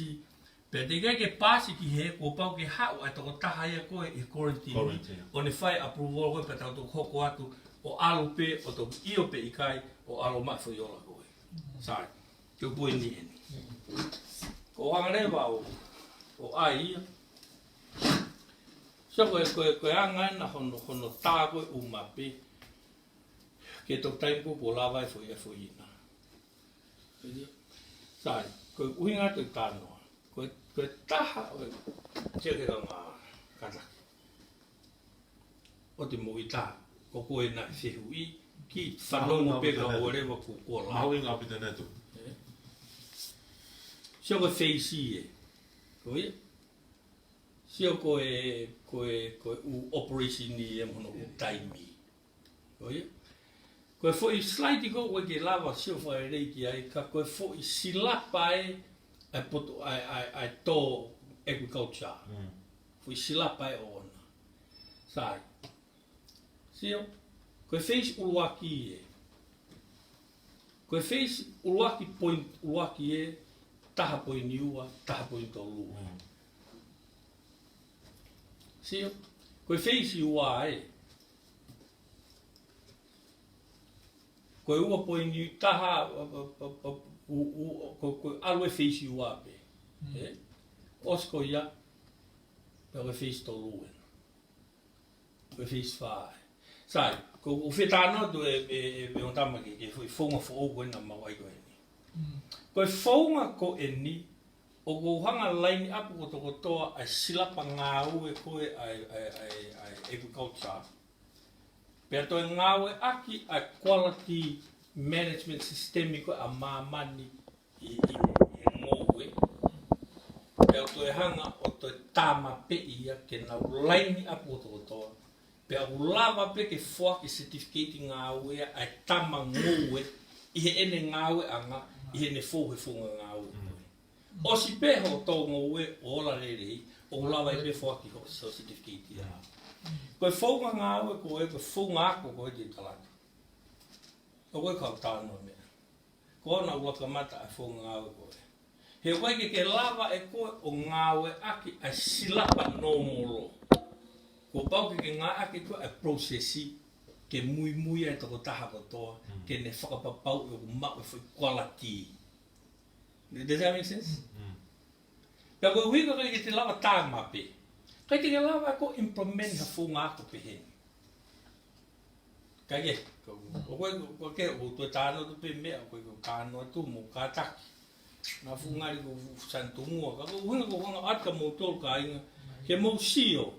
Sio koe face ni mā e. Koe ngai lai tā ena. Sio koe ngai whae ena. Koe kau ngā ue ena. O whai pe a kō he taimpe heni. Sa? Sio ki he. Ko hanga o ai sio ko tonga tapu hiwai. Koe fui posho le taha. Eka taha moe konga. Eka taha moe konga. Koe hangare vai ko hiwa. Ko hiwa po inuaki e koe address e te sio hiwa me satellite e. Ke anga koe o tuku whaka ai whanga ki kongo konga. He koe uhi nā tānaki ai ula I tā mo I mis koto kotoa pe ai ki I eka koto kotoa pe ke o nā whawhihu ia hono tuunga quality. E nai manage nā uto whakawhatatau ki a quality management system koe nai ai. Koe kamata na tupu, sio koe face hiwa ena. Sio ke lai hina. Na erewe mau timi a mau tolu na wanga ai koe timi whakaiwi a ia. Nau takai nau tolo sio ki pia kotoa pia o kamata ki paraparema he ula I tā. Pia takai lewa timi a he aha hono o pe o spray mo whaere o mea koe. O alu lewa ki sio koe anga na koe mea ena pere hake. Sio koe koe hano u aho.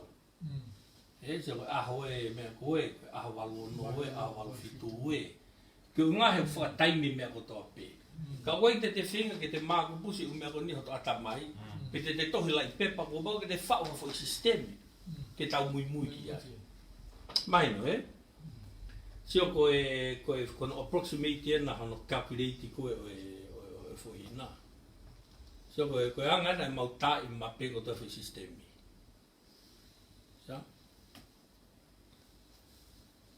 Sio ko tonga tapu mo fulu e.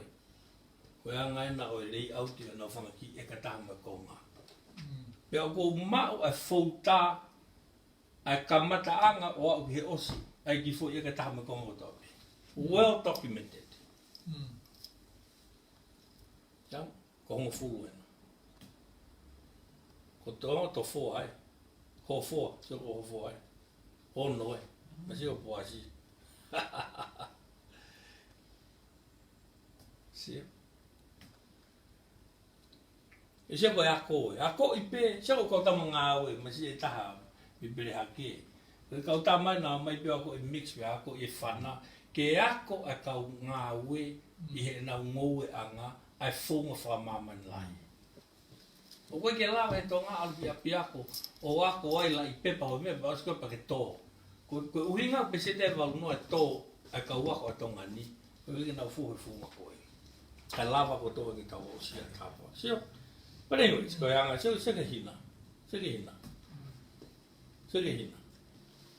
Breaki le koti a hina ko tō wani, a hina mā tō wani.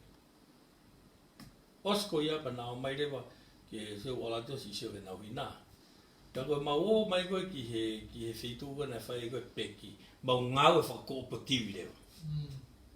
Hau pe a perehake kotoa ia nau peki whakataha nau, he hamis whakataha. Kai reki te whatotongi he taha. Holo e whakamore ki lau. Tau mo. Sai te oare reki whakataha koe ni whaosi e, ngotau, kata. Na e tau mua ngau e na wanga ai ki he kau ngau e. Koe tau mua na whaame whiolo e whaosia. Ke maulawa o ai I he kata o e whae ko toa be.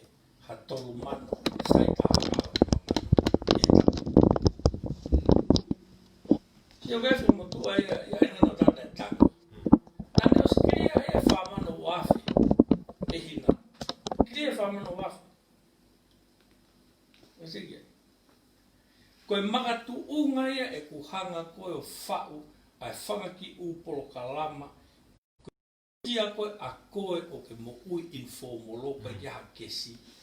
Nau ai atu ai ai kume maketi pea ai ho mo se ti ke mau I mo wafu ka mau whenga I ki muri I nusila mga ria.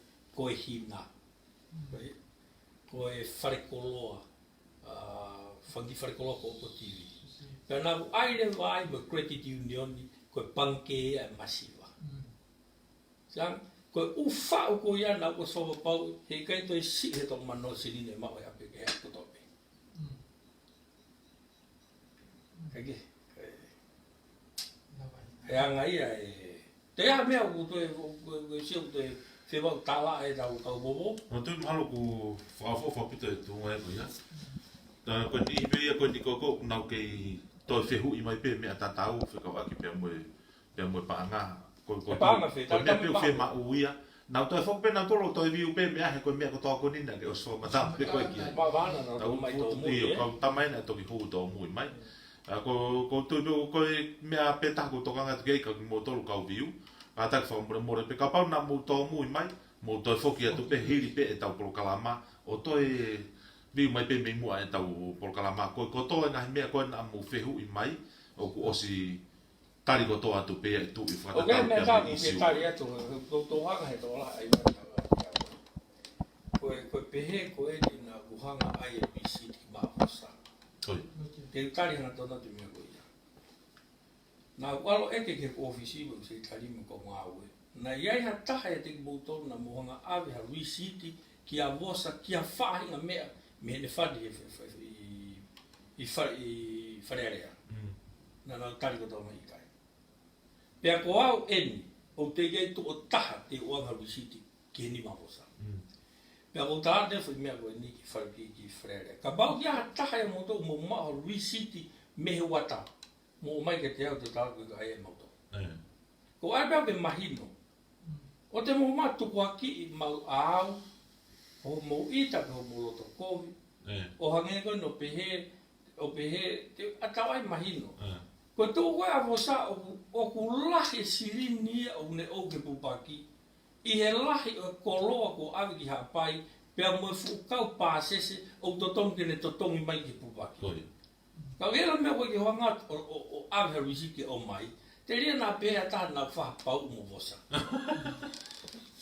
Ia kira o te eke mo ua pupaki, mai si. Ko ai pēhea mo ke whau mahina te mea ko. Ia, mo ka taka mole mole. Koe ki aha mau mea pēhea mau a aku nā whai. Pe koe ofisi. Ke tupu a, papa mo mau risiti mo mai, o mai ke whi mo tawa whare banga. Ke whi mo ki whare hopo. Kasi mo whatonto.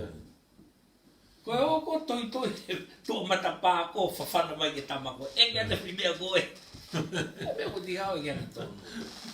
E ke hoi. Mālo tu. Whawhawhawhito e tali whehu I ku lawa ko ke o mai pia ko tui ko toi fu māma mo mahi no ange tō ngā ko ku iai tau. Isi u ko ni he lo tonga ni e. Hange koe whiwhiri koe kakai whiko atu mo. Anga koe tu ai paanga. Wai pen iu nau ke I mea. Ko tui ko whamatala ko ke o mai whikau aki pia mo e hup ai paanga mo whitu nai maru iai me nai maa kondi maa. Pia ilo ia e kau ngou e. Aike.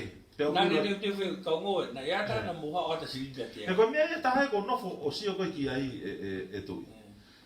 Ko kau pou pe nia o kunau tu ma whakawhehu I koe. Ko kui kai hao e kau ngou e ia o whakawhehu I koe.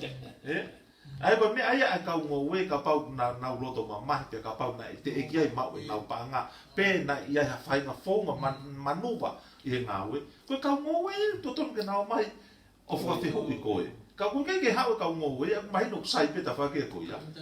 Ko whuirea to tonu na ke o mai. Koe kau loto kovi pe. Ko te loto kovi e mo kau ato ha mea. O to kwa au kusi whi maria kumbea moui. O whi au ngau I tō tāko tō te. O ko iai e mea ko toka ngau ki ai. Ko tui ko mahino, malala o pito te whakoena. Koe whehui nai o mai, ke whehui atu ki a te koe, ai taimi koe nai malolo e tangata I ki pe hoko ai mau kone o more pure anga.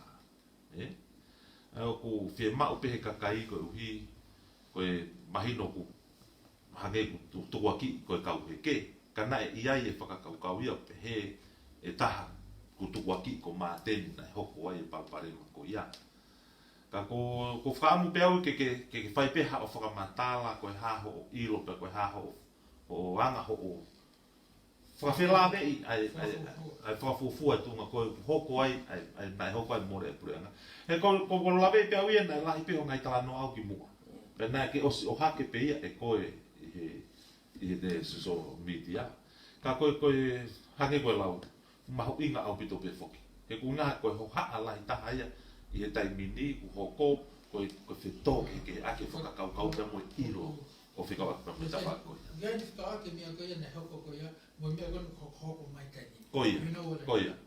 Wau nei lawa whai mo identify e, ka tau solo. Ka tau solo pare vai pare. Mea koe tani mi ku tamaka pina.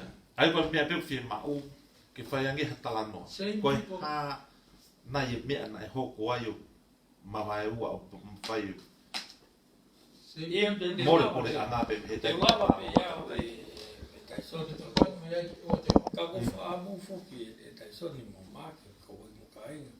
You know o mandu e pe dai ko ki ita. O ita he whakapoto. Mandu ko hoku gift I can see things. Ne o te whamatala mai te roa si au kera o lawa sio ke ka hoku. E wei tai mini te urea dai mea o sio ki ai. Pe ngangu ngā utai e whakawai. But ai ko te whenga reo te whamapoto sa te talatu fui mo oni koe ni. Ko koe kwa hoku e. Koe osi pe koe ai more pureanga. Mana tui. O mau ki na mau whai ai pe ko au o siao si o pi veni ko ai fua. Mo tanga kau. Koe osi pe koe ai fui whakataha ko more pureanga. Ia maha koe ia fui whakataha rewa nei whai e o physical misi e moi. Whai whakataha ki whakawhea wiki ai. For some reason, a lot of go set he umbere ne tau ko be wa fe to wai. Ala me me iki. O wale ko ta mai o vis conference ko ai moi ko hua tu wa. Pe wa ki fa ka wow. O ku kai ki fa ka wow. Wa ki wanga ma o sia me ko ya. I'm just I go fa na tu la be ko sia ke me le ko wa fe to ne. Eu vou agora tá o PC. Na que hiccup neti. Eu não que não se tocar. Já do filho ali. Sim. O que eu te fiz cau tua. Ah. Falei que foi cau cornoria o que tu. Tá do mal tá lá no, vou na tua facada me foi. Eu que eu não mal se ame. Ka uia e mea ko whirea ke kau tama. Ko bea lewa kau tama. Kau tama, tau me ka mata. Me kau tama. Me kau tama. Ko osi whakataha. Si kau bea. Ko ngoi whai ki hea. Ko bea tu lewa ke nau tō. O ke ila uhinga ko hawai. Ia koe palapare mai a te tauanga. O sot au ti loto. Pehe mai rewa he tako sea ko misi o bea rege. Waha uhinga e tau whakataha ko endi. Ai mahina na kai te whakau au e. Ko ai ke o ke kau pōpō o pongpongi. Pe koe fiafi ko ia. Pe peha tu leo ka nau tō. Ka tāta. O mo whakau au te tau atu ke whukau pōpō me tau rungi au i more pure anga ki si. O te ke tau lawa e tau tolo mahina whai mooni o ia. Pea behe mai rewa e o bea tau, o ke mea o whiere atu whakau me ai mpaparango mo lau mai ki ai.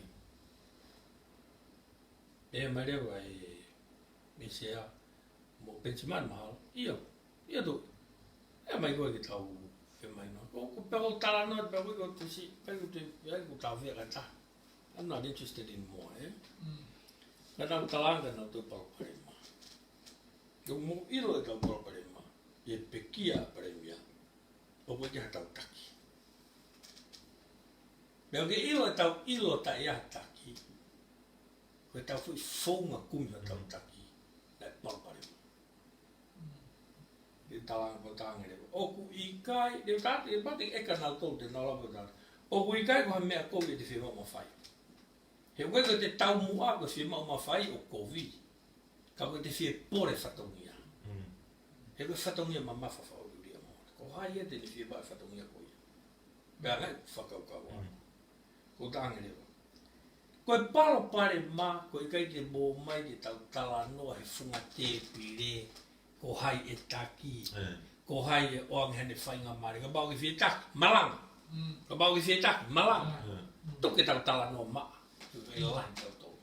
Pea tuanga ke mama e te tau tolu, e tau whiu ko hai te tau taki, e tau pelulare o tau luhe, ke mahino na tau tala no. Ko peatu reo. Ka hui tai mea nai ki hoka huru, ko peatu. Te mausio ke mea koe, ko tau palapare ma, ko mo lava ko tō sio ke palapare ma, ka ki lava tā rea no palapare ma.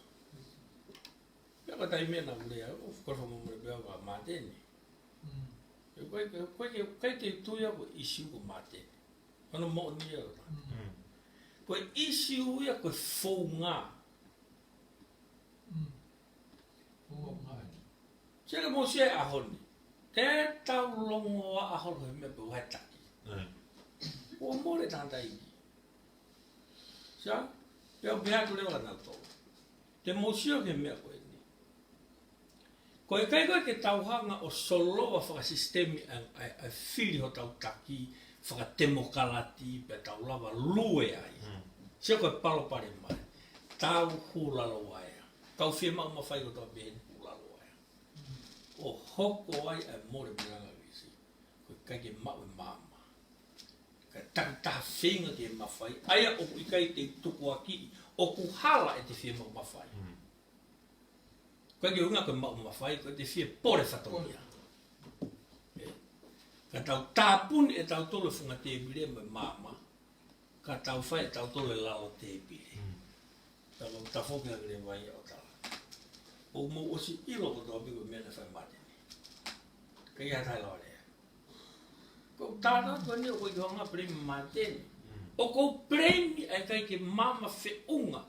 Ai ka whafufu ai ka mau tolu. Ke mau hanga whakaawa te pire ke lava tala noa. Ko e hao no kofi ka pehema premi matene o tukuanga te o pore i ai whatongia. Ok, kako. Malanga. Ai koe.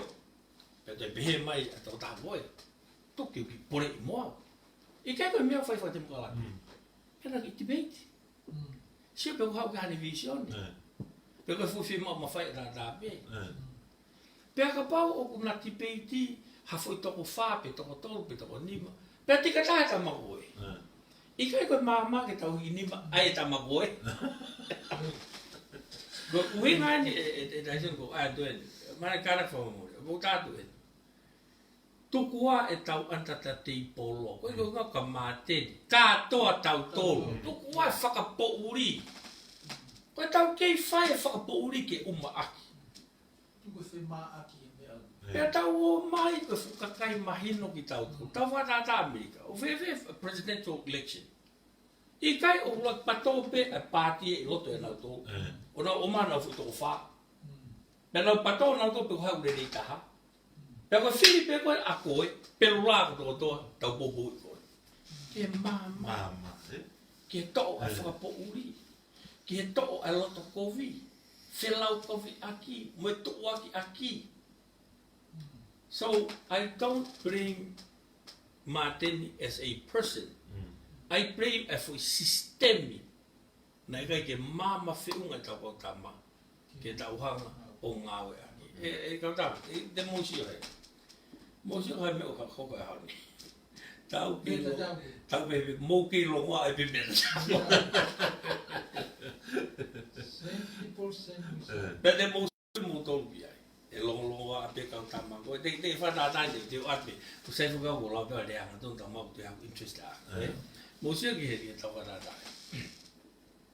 to ma a se ti ta te ke mo programa mo piveni mo au mo ai ke le ava ke me ko e tu ke kasi ke se ko me ko la va le anga ke ta pe ke la programa mo ko he ke conflict ho interest.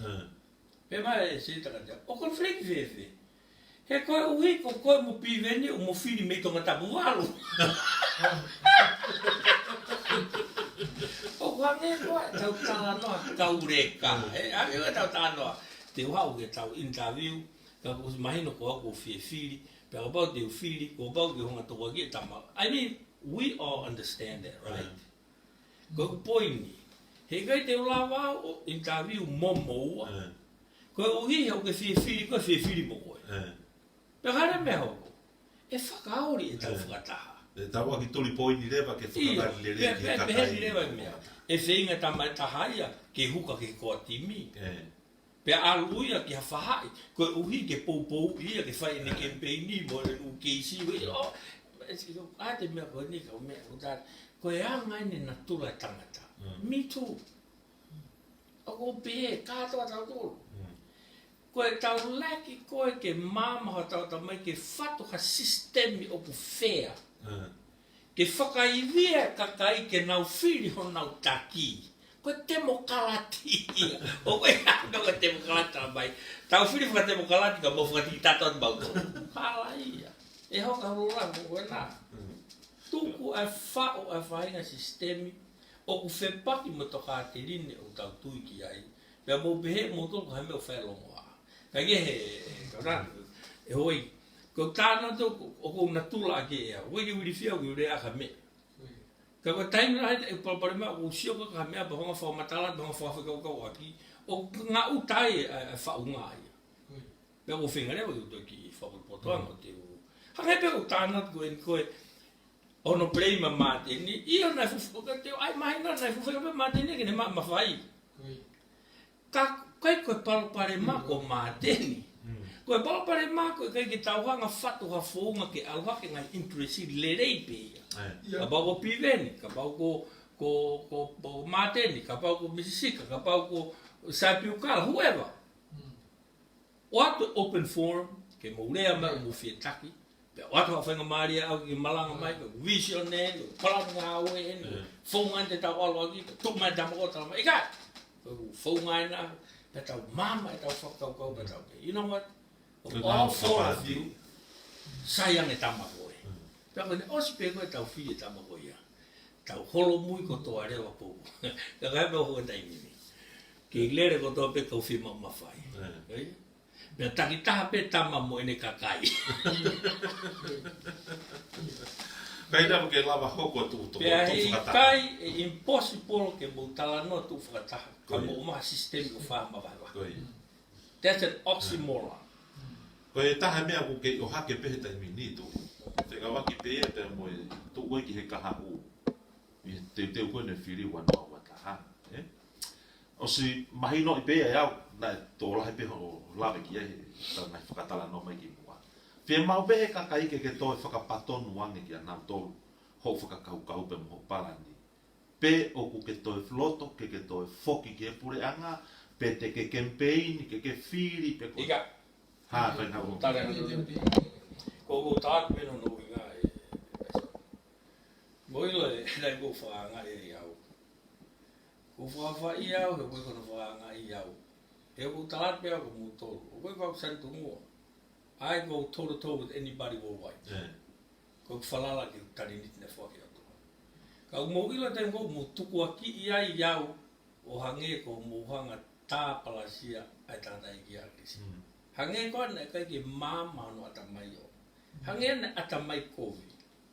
Hange ia na ne fai mea whaka antata te i polo. Hono o mai au. Koe winga o ko tātou e kaukat. Masi kaukat demonstrate te umea ngā ko mau toko tātou e. Te mo ilo e mo oni ko ia. O kai ke lawa ke whakapone mo re rei taha. O talaki bea koe kai ke umao e mea koe. There is nobody in Tonga who can do what I do. I find very little people in the world who can do what I do. Koe hana o hinga, he o kai ke whiwhi mānaka o tua. O kune whaki ke toko tāko toa pe, koe uhi ke ne toko ni ia mo toinga everybody around us. Ka pau e ke tau mau ai fo i o ngoi, honga ia ko ia, i he te ilo hoto tare ni ki mo e te tau mua, mo te purpose in life. Masi, te mea peo whai koe, i tātu ki he, pe hangere wa taha. You know, e peo koe ke lawa ke ka prabe ko ngā ko tatau tātou me tau tō. O maho inga au pito. Ai mea ko ia he ko sio ko a aku. Te walo atu au, ko uhu atu koe ki he fo fi kau firi. O he ko sio ko tō mai kau tama, masi, koe masi fo atu tama ki ta. Ka ko fo ia wai. O ke ilo e taison kai te tātou me koe, nai tamai liske tia. Nā ne toki mahi noi o se huot ki kapneti. Ai tau whihi a koto koto me toloi, e loto pāti ke tia. Kai ke nau mea, nau urifia nau toa koe tu, koe koe fu kehe makehe au toko ia. Sai, kai kau tāno te mea, ni ka poini, ka uhi ngā tu. Ko whia mau ke ngā aku tale ni tim, ho ke aonga ko tau whonua. O koe te whia mau sirini, ho koe mau sirini aku, masi tau. Kai kau pulonga, ko tātu eni, kai ke, ko whia mau ke aonga ko tau whonua. O koe te whia mau ha mawhai, o koe te whia mau ha fame, o koe te whia mau ha mea taha. I need to help. Wai aonga te aonga mamani ko toko toa, o koe te lau kita aonga ko toko. Mahino pito e tu. I he puta whaaki koe koe o i whie aonga. Ko whie whakatala no pe whika aku pe puta whaaki koe ia. Ko ui whoki o kuke poupou ke viso ne, pe au kuke poupou ke patoa. I he tō koe ki he kaha u, o ka pau e whie ma o koe ki he movement pe koe system koe ai patoa. Ka pau o kuke iai pepe mo māteni i loto. Te ke kei whie ngā u, whakataha pepe mo māteni. Ko tō ki tāri tātaha te mea koe ia.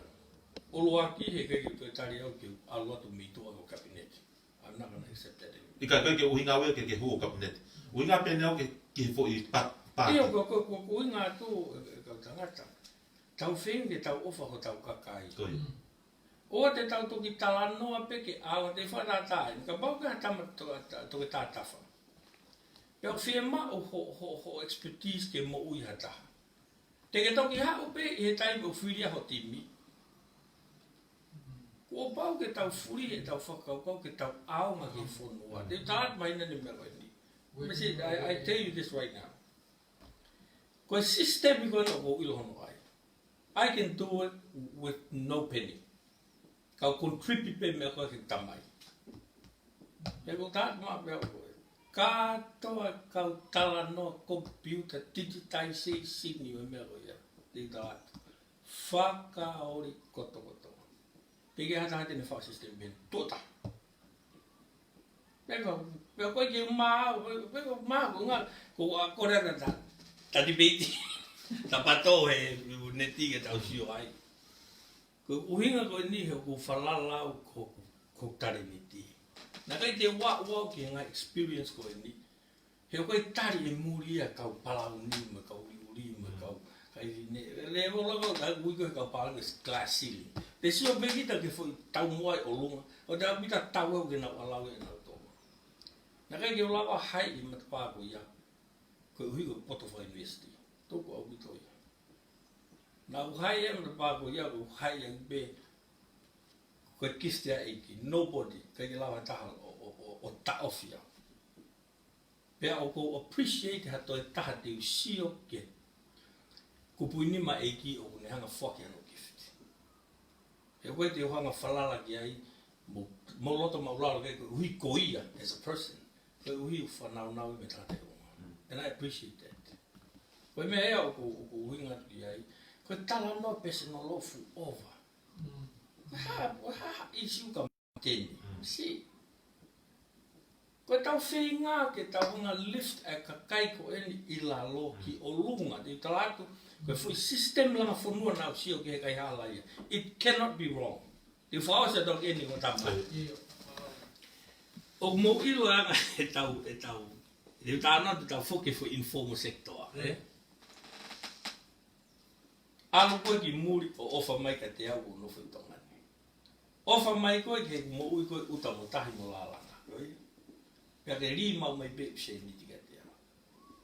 Mo ila feitu o tata katoa ekonomika tongani, ngai whare ko roa katoa. Do you get that? E me feitu o whai me. O tāna katoa e tukawa o laita. CD, tute, mo excise tax. Kato katoa o whalu te ia I he whare ko roa. Sai, ke poto koe kau tamako no nā mapure o whare koroa. Haurewa nau tolo tuu I loto, ke ri mai ko siri ni me muri he tamako ke a koe, pe ke haurewa koe kau whare koroa o whakatau Sai, harewa mea nā ku sio ke solowa. He kai ke lawa masiwaya hao ouna hane whare koroa. He koe failure rate e mea ko fotu business o pesete I fotu I mamani. Only 3% survive. Ka koe taimu una pure anga, o whokotu o whangi whare koroa a ngai whae o una e 100% successful. Te whanatake ni mutoa ko tā not ki ai. Tā mai nau toko na wahi koe na tau whai koe ni tise ma. Na ea o wahi ni ho tā whangea.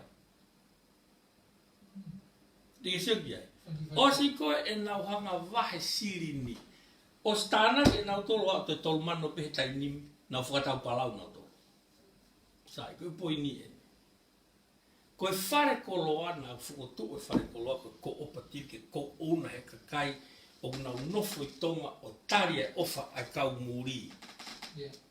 Aini te utalatu koe sirini po iau, unbelievable sino wi mai. Sai, koe whukotu ko iau, pe o hangarewa whukotu, ai foi credit union I whare koloa ko toa pe, o kolo ko toa pe. Koe haa no uhinga, ke tafe mai pe ofa e tamatonga, alu ke website I sio ke ne whakatau e ne foi hina vai mo e ne mahoa me me isipi ne whae, o whakatau e Australia, pe ko New Zealand, pe ko Amerika, pe ne hangare vai e ne whae o hao piki he whare koloa. Pe ne toi pehe mai. Pe koe ki pāga teau koe na, o atu ia, ke whaave ki whae. Wai. O ke ilo e tau putu, e tau langa whare lotu, e tau umea kotokotoa, o ukawenga, e whaukotoa sistemi koe. Pe au hanga reo whakatau ngai computer, pe au hanga ai e fwoi, kamata ai me koe pangareo ai fwoi interneti, pe au ai rewa fwoi point of sale system, koe uhi ke ulawa pea I ofisi, o sio ki whakatau whai, e ki wharekoloa I kolonga, I wharekoloa I perehake. Ko hana uhinga, hangarewa whai fwoi timi, ke nā no to whakatau la lahi mai ke maa angi maa nau tō. Pe awe rewa ki ai. Pe ai rewa online ni, ai koe panke ia koe, ai ui koe masiwa, na ui koe credit union. Pe a transfer masiri ni o hau pe ia ke te hau e panke, kai hau pe credit union ni. Ko solo vai tau tau. That's how you take back Tonga. Koe tala noa ki hea, koe tala noa whakapoto lau tohi sio YouTube ia. O koe kua fwoi mo ni me aia. Ka mo tala to, tuku aho no tāpalasi au. Ko mo tāpalasi au he te utu ala to minista. Whaonga mai tu, aula moto ki hapai wika kamata ai. Koe. Kamata ai hapai. Mo sio ki heni kau tama. O ke ilo e koe whotutuna whai, e hoko e whare koloa, koe fwoi sistemia te ne whai a treaty koe informoro. Teke o mai ki ai ho lalanga, o whaitai, o hao hakakai mi muri, na e tupu ho poloka, moho o kolo, moho ki waifonua. So, e whai a treaty ai. Pea toki hangarewa e tau tolu whakalufua o whao hangai container whafonua, ke alu seamlessly e tau ngā ue. That's it. Ia me whakapoto. Ke langa pa e whatu hea ta mai ha mea ka wai ki ai roto ofa o tau tānoa ki ai, koe fo i kā e whai. E te whao se tueni e hoi ki mukai. O mo ila palpare me tau ko tama ko toa peo fi alu wharearea, mo kabineti. Tau ai mahi no. Ka pau he kai te ke hua kabineti pe leo ke whinga ki alo o wharearea. Te ke toi hawa kau halang whunua. No. Te toi talanoa koe. He koe uhinga ho talanoa koe sea o ki tau toa. Koe uhinga e mea tāna, koe uhinga e koe ki mea ho ki te o. Koe uhinga pe koe uhau ki utanoa maari e, o se anau whiko wharearea. Se anau whiko kabinete tai kātaki, sauri atu, mō kātaki. Kai ki utoi whi mau e ongo koe, ki ango ki tae ori pia ku. Kai ke ko tānoa tueni, e hoi mo kāinga. Kai whiri. Sia ke te tātaki beta tō ai, wifu tau ki ai, he kai o te mō ki te tā. Sia mai, te whanātāki. Sia ke whoka whiri eno whai koe tako tamai tei ni mi teisen, e? Kai te ke hau ko tala mai. E tu, kau kakai, ko mō whia mau e? E? Ko tamarere i tahau ki alu ki lotu wharearea mo ka pineri o me hoi mau. Kai ki hata anō me ka whiwhonga ni koe kau kempeini mawhai. Tama kovi moni ka tama koe. Mai si, lulu tu uaki hono ua, tu uaki hono tolu, mo tau whare i koe a tawa ake tau ke whiri mo ia. Pea ka harewa mea o hoko he mea koe whiri. O te whiri ki ta toko tau koe te sa i ai. O koe ke tau whiri e tau toha tau ne tau mai. Ka pau koe, fo i maa o ki whia mau. I'm the best candidate ki o te mea koe. Whewhe. Tau behe ko mō mo ti peiti. Behe mai e koe. Si o koe whaunga e. Mandu o tau talanoa i whaunga. O koe mea ke whai, koe whaunga ke whai aki. Koe trickia. Pea hao ko tala mai koe whui au. Te ai mea koe, ok, sai, mahino koe. Mahino koe. Ai koe. Behe me sana. Te ai whui mea, uhingange koe. Whiri koe. Sige. Koe te hao hatahaya ke tala mai koe haka mea mai kakai. Hao mea tala mai. Masi, koe masi koe. Tukuaki. Tukuaki. Koe uhinga ho tukuaki ia ke whiri koe. Koe upoini, kainga. Koe alatu pēha taha o whai e whaahinga malanga ko ia. To'o ene mea o atu ka te koe. Talange te ke whiri ai, pa koe ne algo ona ka te whakaua tama ko ia. Force e kau mea, ke nau maha ola. Liliu e whunga whiri ke ola. Mo ilo te whaosiaki, o fulai whaosi. Te perdone e kanga. Mo ilo, o kia mauto tāna sistemi. O koe te mautano mauto le titila. O mausio mauto ke whi whakalufua. Ke mau haola. Ke outcome base e tau mea whai. Me ani ko hanga o hau ke hanga o kore e ku whalala mo e ku whiri koe. Ke u whiri koe ko hotu wangi ko via tamako. Ko foi poini o ke hau ke pehe o ku fuata mai ko mihi whao. Tau hanga talangi ka fufu ngai au. Ko e temo kalati ko mautoro o pure. To'o ho ata mai ko koe o ke tala mai mea ke whai maa. Ko koe o ke hao piti pe te ke lava o mai e ma mautoru. Pea ko paureo ke ai ho konsenisi. pau ke iai ha o loto ofa mai ka mautou pea ko o pau ke tau ke o ke ela tante ke ava ta maloto lai ka wa ki tau ke me si te fatu tama ke ke feunga whakamalo la tu iwata mau whainga maari ka pehe kia kamoto tau lava o whakahauka polo kalama ko ni fiafini pea koutou ku fia lahi au pito ki nau tolu kotoa pene ku nai tau mui mahani ka koe tau tolu koni na nau lava o viu mai e tau polo kalama ku au pito toku whaangi au koutou ko whakakolo lahi ke ki nau tolu kai tau te fito ke pese te taha ko oku kei whaka pai holo koe whakanini mo tua ita social media atakia o ko ate whakamālolo tō mai ke te koe mau whainga maari ka kui kai koe whakaose ne tapolo kalamatu ko whakampeke ke iyo mai te tato ho ko ate wiki kaha au pe kai tu o kulahi o pito ngahi isiu mo ngahi tene te mauia ki whai hano whakamāma mo no whakailo ke kakai whikao ki pe moe ngāwe konu kulapo te tau whakahoko a koe peke toi whakaloloa whakamālolo lahi atu pe a ko ate koe whakamālolo tō ngai ki mo tolu ko tō pe mo mamata mai pe mehe ope I he tau polo kalama koni mo e whawhango tonga ki he bisone. Whakatau ange pe na e ongo lere i atu e polo kalama pe mo ngai whakamama ko toa pe ka ngā hono whakatalatala ai ngai whakapona mo ngai lewe i koia o e loa tō mo e whakakaukau whikau pe mo ngai isiu o e taimi na e kei minista ai pe na i he se ai kabineti toki tatu i wata ko e minista maalolo o e trade. Kai ke ka koe ngatanga e tau polo kalama whakamalo lahi atu e tiki mo tolu ka mo mea. Oh.